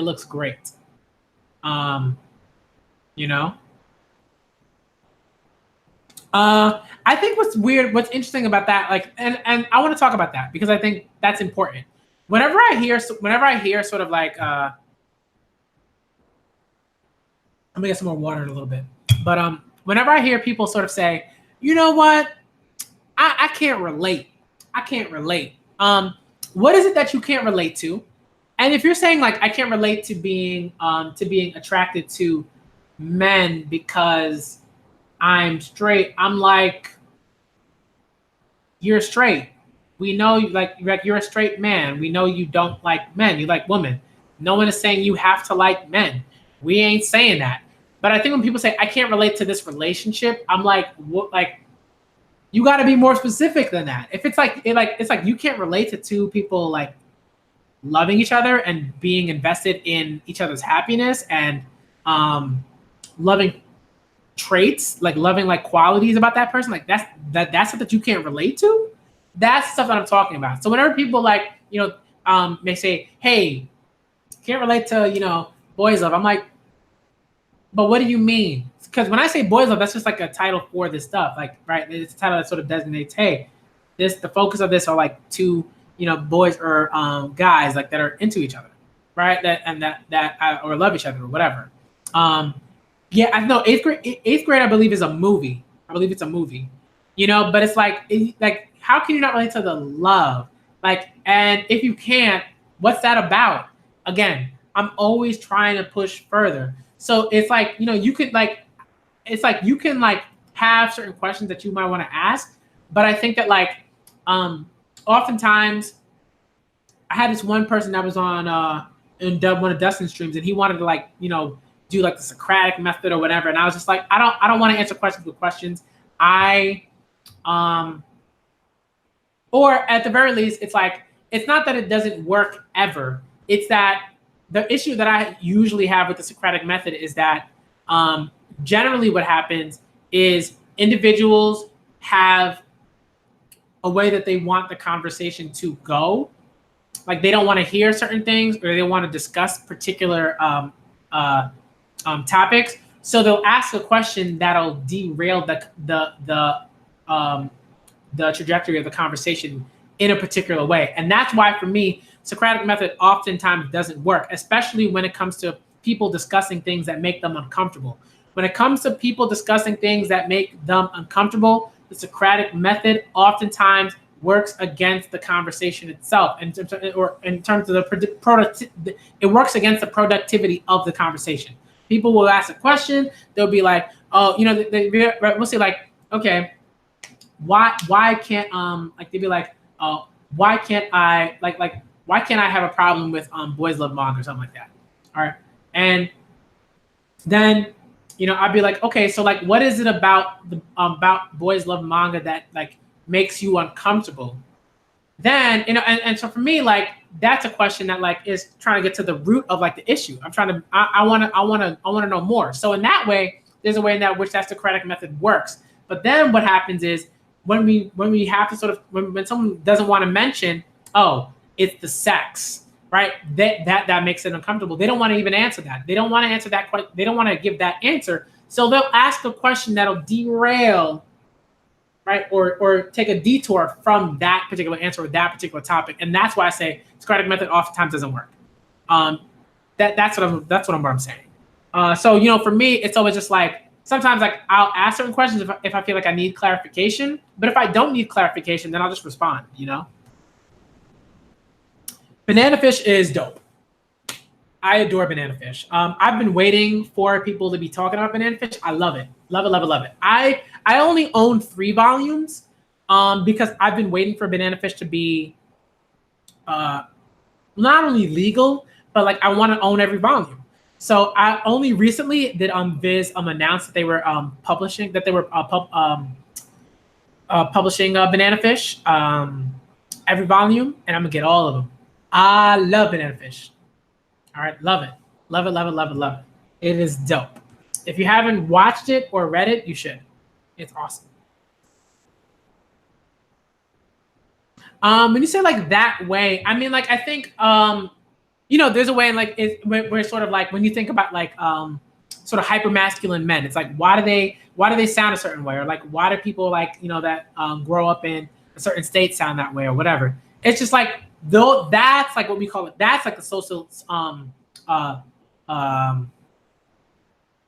socialization, right? Like that's what that is. That's like a sociological like occurrence, right? When it's like, it's a performance. You know what I mean? In certain ways, right? Where when certain people say like, hey, like this particular thing can be performed, like that's a performance, right? Where you're like, I put on a certain accent and I do this thing. There are times where like if I'm talking with certain people, I will shift, like my cadence will shift. The way that I speak will shift. So I might sound more gay, like gay man in a sense, right? Like I might sound more like flamboyant or homosexual, whatever, right? And like that'll happen when I'm talking with certain people because like I might feel more comfortable. I might feel more, comfortable speaking that way around these particular individuals, for whatever reason, right? And it makes me happier.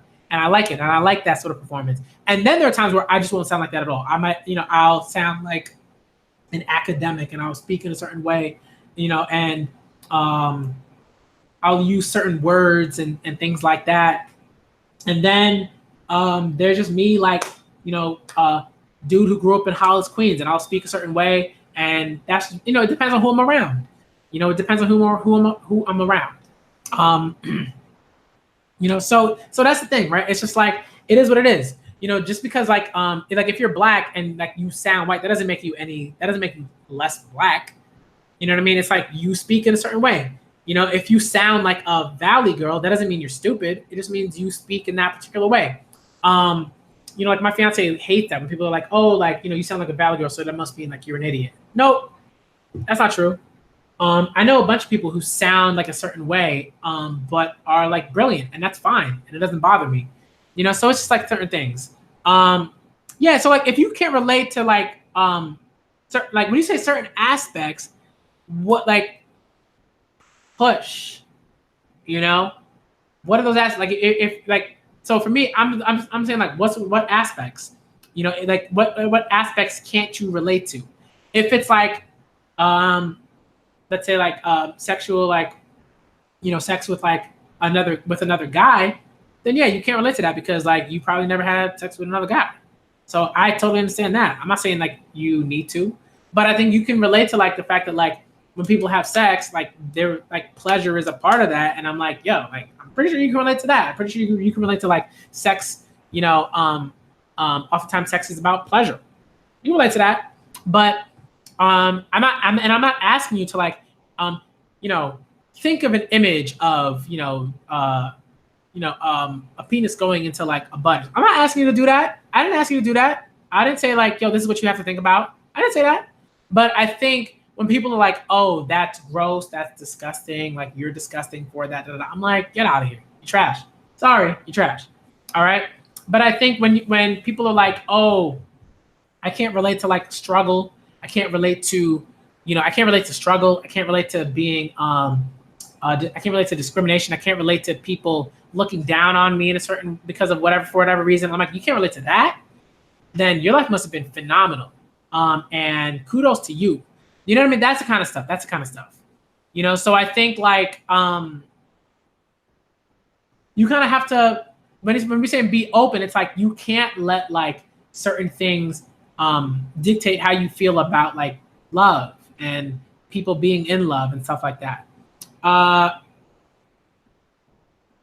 Yeah, like that struggle. Like, I mean, like, you know, if you can't relate to that struggle, I mean, like, and I don't. It's not. Sometimes it's not even about like the relation. It's like empathy. That's why, again, empathy is really key. So you have to, you even just thinking about that, even thinking about like what might it feel like to walk outside and to, you know, wear like you know, and to wear like a symbol of like your queerness or your sexuality or whatever.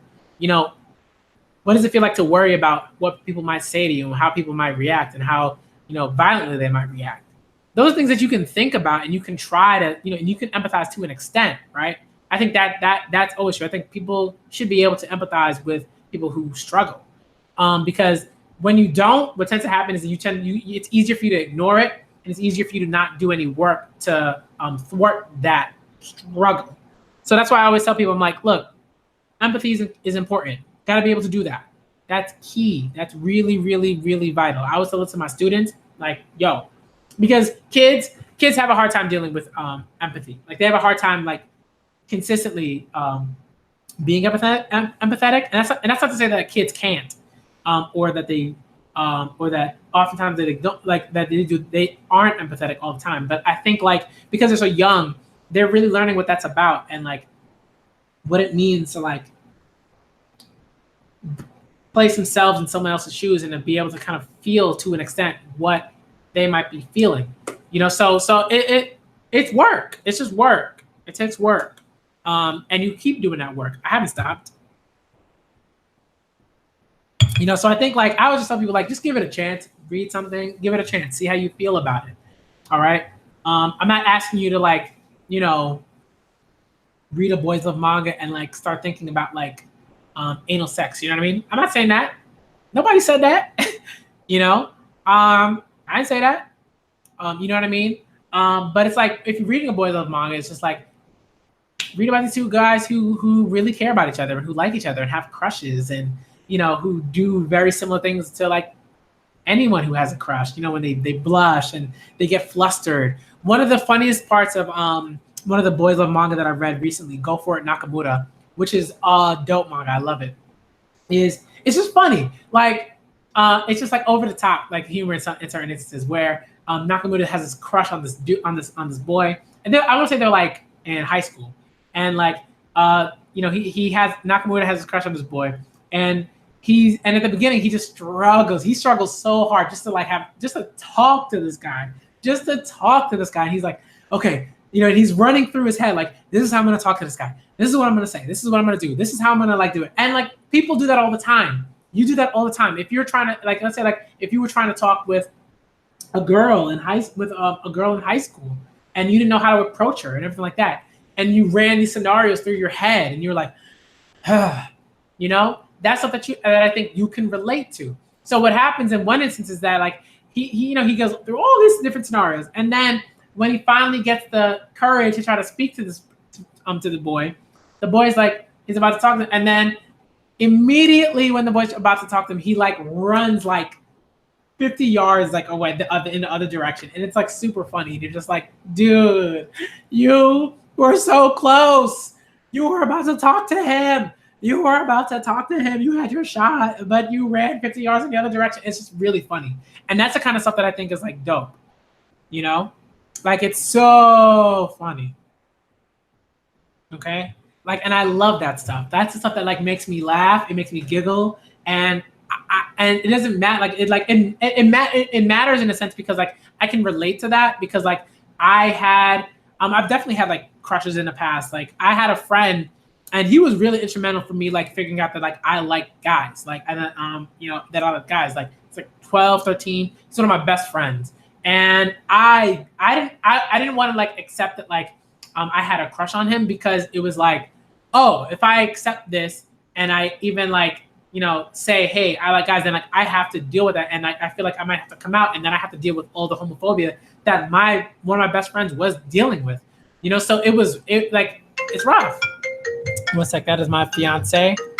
All right, I'm gonna send her a text, but it's like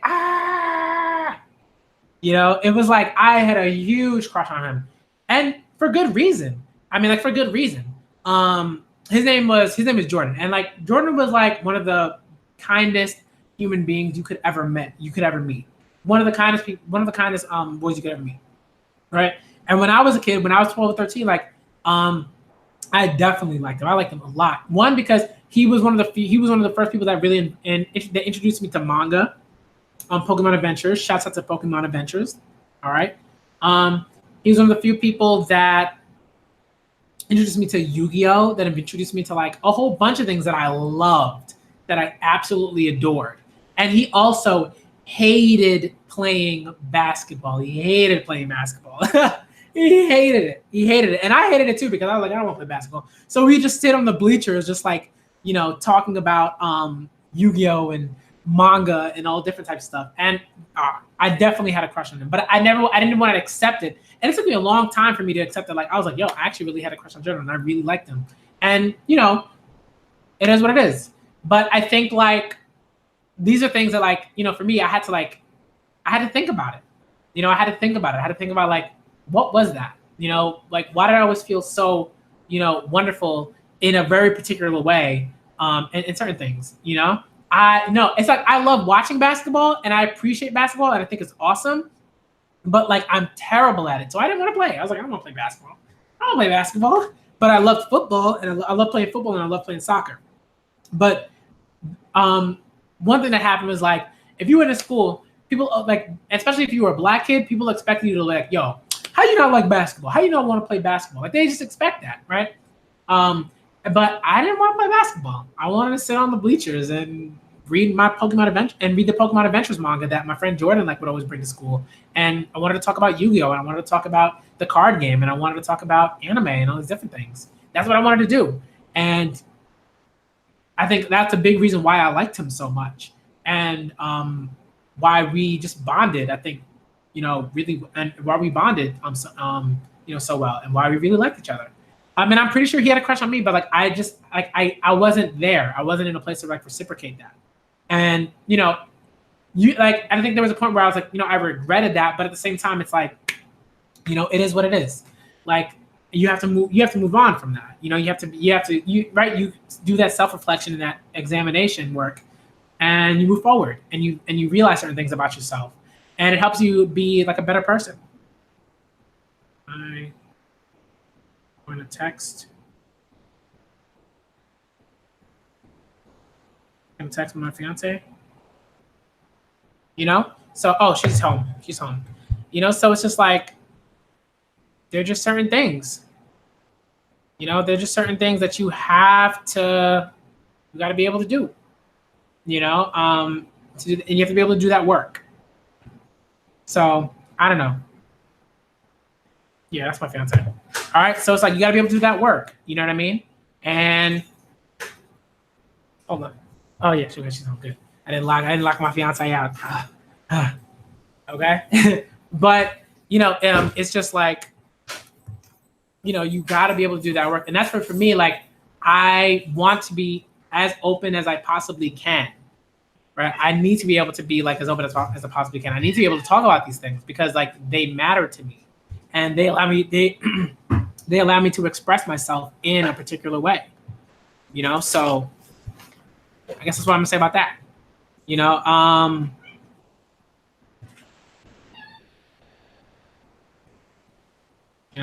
But I don't know.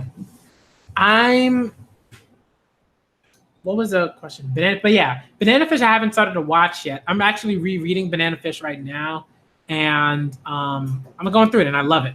And again, of course, because it's phenomenal. And the anime looks pretty good. But we'll see. Let's see.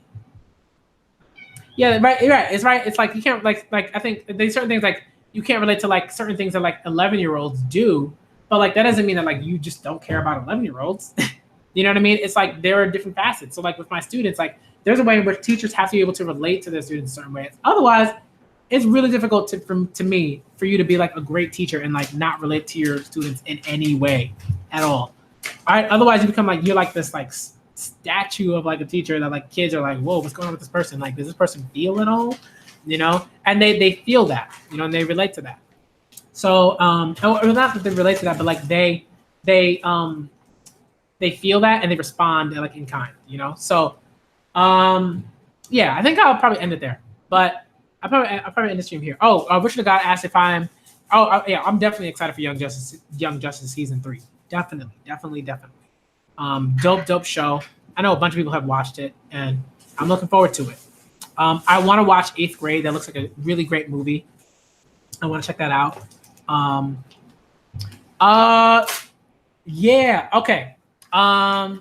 Yo, Braga, what's up? So, no, yeah, if that happened, I'd have been like, and I would have like turned off the camera if I looked my fiance out, and I would have been like, no, I'll be right back. I let her in. This is her home. No. So, you know what I mean? Like, I'd have been like, cameras off. Let's stop the stream. I gotta let my fiance. You know what I mean? I would have panicked. I definitely would have panicked. You know? But so Brago asked, like, you know, how does my fiance feel about sexuality and like the initial conversation about me and my sexuality? I mean, like, she's like, yo, she is one of the, like, no. I always say that she's the best person I know. I always say that. This is like a fact. Every time I bring her up, I was like, look, I don't know who you know, but she ain't better than my fiance. Or he ain't better than my fiance. Or they're not better than my fiance. Sorry. It's just facts. It's just what it is. But that was tough. I mean, like, you know, there's always like, you always have these scenarios in your head, right? When you're thinking about coming out or something, and you're like, oh, how's this gonna go? What's gonna happen? Blah, blah, blah, blah. And I think the thing is, like, when it comes to you as a couple and you're in a relationship, and like, when you do something like that, there are always going to be questions. As you should, like, you should be like, worry should be something that like organically like pops up, because you're like, why is this person like bringing this thing up now in a particular sense? What's going on? What happened? You know, Was there something that happened with another person? But what? And it's like, you know, and those are questions that you should, and that I had to answer, and I had to be definitely like right, obviously like honest about, right? Like, what was it gonna be, lying? Like, no, right? So you have to be honest about these questions. You got to make sure that you're clear that like your partner feels comfortable too, because it's not just about you. Like, when it comes to like a relationship, it's like not only do you have to feel comfortable enough to come out, which I did, but it's also like, yeah, right. But you have to, right. But I'm also going to mention this very quickly. But it's like, you have to make sure that your partner is comfortable, because like if something like that pops up in the middle of your relationship, the first thing they're gonna be thinking is like, yo, what's going on? You cheating? You doing something? Yeah. And like, that's a totally valid response, because I was thinking about that. I was also worried too. I was like, oh no, I don't want to think that like that. These are things that like I thought about this long and hard before I said something, because I wanted to make sure that I didn't say something like ridiculous or make her feel like uncomfortable on purpose or anything like that. You know, you have to be really, really careful about those things, even though coming out is important for you. And right, yeah, and then we talked about it, and she didn't think I was cheating, because we had that discussion. You know what I mean? We've had that discussion. We've been like, yo, like, you know the deal, and I've been like, we know the deal. All right, cheating is nope. We know how we both feel about cheating. We're like, no. Nope. Like, she like will like, you know, tell me like about certain things, like certain shows that she'll watch, and she'd be like, oh, there's like, cheating's a big thing in the show, and she knows that I'd be like, she knows I'll hate that show, because I hate cheating, because cheating is one thing for me that like, it hits a nerve, right? Because like, I've been cheated on, so it's like, get out of here with that stuff, right? So we know. But at the same time, like, before I met her, before I was in that relationship with her, like, I was polyamorous for like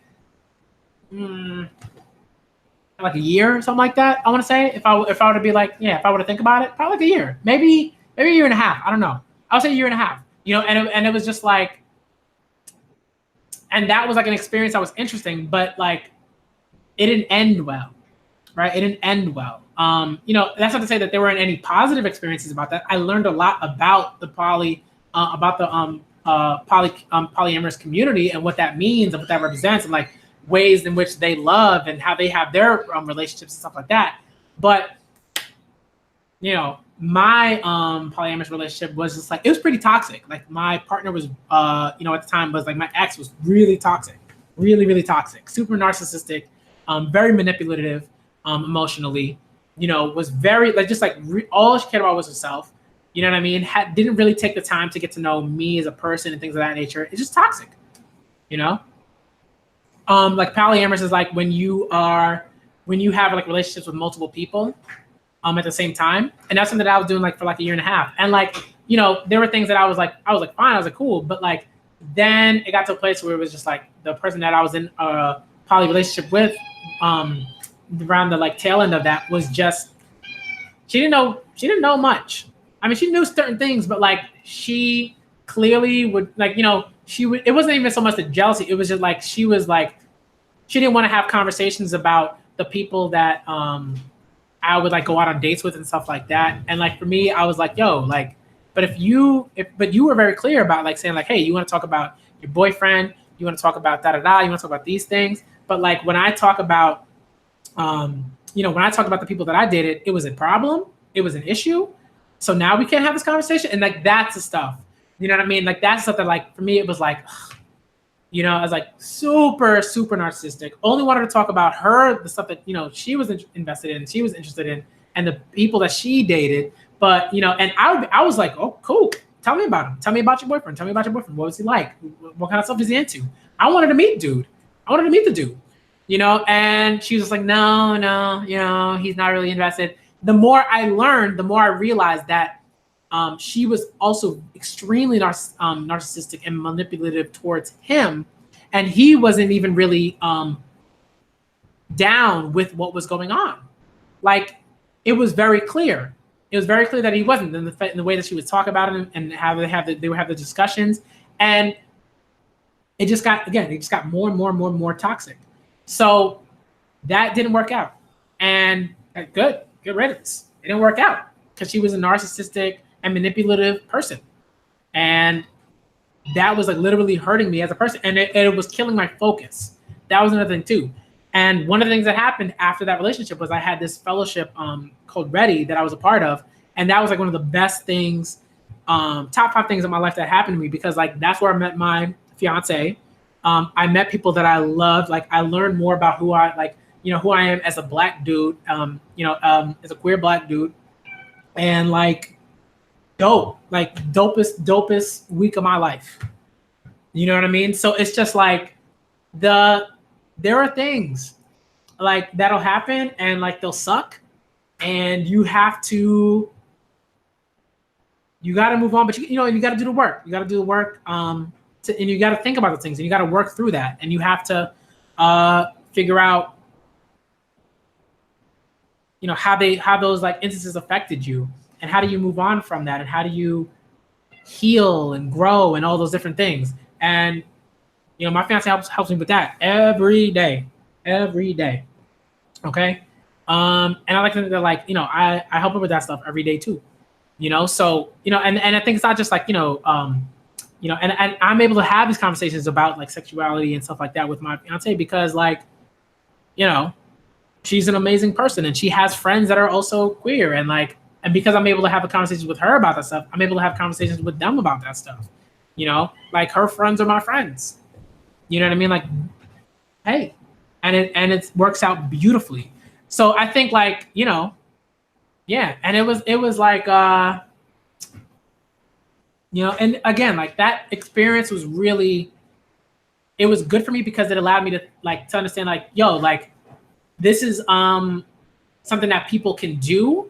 And I've met people, and my fiance knows people who are in polyamorous relationships, and they do, and that's like a healthy thing that they do. You know what I mean? And they have their relationships, and they're extremely happy and healthy and open and communicate and all these things. So learning about that was great because, like, if I think, you know, you can always be like bigoted about certain things and just like unaccepting of particular things. But the more you know, and the more you learn, the more you read, and the more people you talk to, the easier it is for you to be like, oh, I understand this. I understand why these people, do certain things and why they love, the way that they love and everything like that. And it's just a great thing. It allows you to be more compassionate, more empathetic, better person, a more open person, a more emotionally expressive person, a more emotionally like giving person, and all these things. It helps. It does. Before all those things, I had the hardest time opening up to people. I keep things inside, rest, you know what I mean? And the more, but again, the experiences are extremely helpful. I'm like a totally different person now than I was when I was like 15 or 16, in so many different ways. When I was 15, I didn't, I had a feeling. I definitely had a feeling. I was like, I'm pretty sure, I might be bi. And then I was just like, no, it's just, it's just random things. It is what it is. It's not like it's just like yeah, I'm having I'm having wet dreams about guys, but that's nothing. It doesn't mean anything. You know what I mean? And it's just like, and it's just like, and it's just like there are things that you have to talk about with yourself. Like you have to think about the things. You have to examine the things, and you have to reflect. And I didn't want to do that. I just kind of wanted to be like, all right, I can't deal with this right now. And then later on, I dealt with it, and I talked about it. And I had friends that were really great about helping me to figure that stuff out. And even now and today, I'm still just yeah. So yeah, yeah, it's a lot. It's a lot. And again, I'm always up for people to having conversation with people about these topics, about how I feel about certain things. Because I think Twitter is a hard place to do that. I think Twitter is a hard place to do that for me. It just tires me out. It makes me tired. It's hard to and then wait for the response, and the response, it's just a lot. But I think when if it's a Hangouts call or DMs or something like that, then it's a bit easier. When you're tweeting, the character limit is it's rough. Because you got to be a bit more straight to the point, and at times and you sometimes you can't avoid being intense in some ways, but it is what it is. Okay. So kind of just what I was talking about. It's look,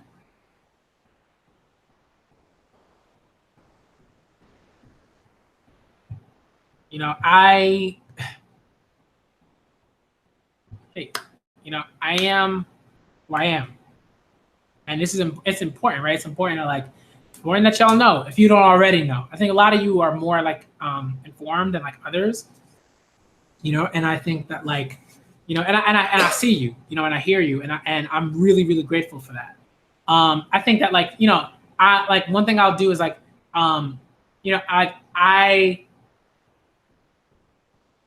want to have more conversations, I think, but I want to make sure that they're conversations that are productive. I want to have more productive conversations, and I want people to listen to other people more. I think I want to be able to do that. I want to do that more. I want to be able to listen to y'all more. I want to, but I also want y'all to be able to listen to me and listen to other people that that I follow and that talk to me and everything like that. Yeah, I want a lot of things. But yeah. I think I'm gonna end it there because tone is rough. On Twitter, tone is rough. When it comes to streams and a lot of people in the streams, it's hard. It's hard. So I think I'm probably gonna avoid streams like that for a while. Because I don't have the energy, and I have other things that demand my time and focus, and I want to focus. I really want to focus on those things. Whenever I have streams of Havoc, I think those like this last stream I had with Happy, like that I thought was like actually pretty good because like, you know, yeah, I definitely got upset, but at the same time, like it definitely like there were definitely things that like I took from that stream, you know, and I thought about and that allowed me to like, you know, again, self-reflect and grow and do all these things. So, you know, I think like that's why I want to have more, maybe like more, I don't know, not one-on-one sort of streams, but like I want to talk with people more on like, you know, outside of like streams, I guess. You know? Yeah. Yeah. Okay, so I'm gonna end it here because it is 9:52. All right. I gotta get some sleep. I just gotta hang out with my fiance. All right. I want to do that. Okay. But yeah, y'all already know what it is. Okay. You know how I feel. And you already know I'm gonna say things about things. Well, I'm always gonna do that. I'm not gonna stop doing that. Okay. But yeah. I'm gonna get out of here. All right, but yo, thank y'all for coming through. Y'all were dope. This was a really cool stream. This is a really cool stream. But nah, no problem, Lord Meliodas. Sometimes like if you comment, like it's hard because like I think I'm better about saying certain things, like answering certain questions like via like stream or a DM or a Hangouts call or something like that off like stream, than like answering like a comment on like on a video. Just one, because of like the time, and two, because like it just takes a lot for me. Like I'll overthink when I'm typing something and I'm writing something up. So I tend to like, you know, just be like, okay, like I see you, and I saw your questions and like I understood. But yo, no question, no problem, man, no problem. I'm always gonna answer certain questions, you know, and like if people like are, you know, looking for like more like an understanding about certain things, and you know, but like there's some people that are just like, they're just like, for me, like like maybe they're not a lost cause, but like the place where they're at, I'm just like I can't engage because I don't have the energy. I don't have the energy, and I don't want to deal with like so much like hate and like vitriol and all those things. I shouldn't have to. So yeah. All right, let me get out of here. All right, actually, I'm the Black Manga Critic. Shouts out to all y'all that came through. Y'all are dope. Thank you for being so great, and asking your really, really relevant questions, and letting me just like speak my truth. You know what I mean? I think that's dope. And I want the channel to be the best thing that it can possibly be, and I'm gonna be working on that. All right. And I'm gonna keep working. I'm gonna keep trying to put out content that y'all like.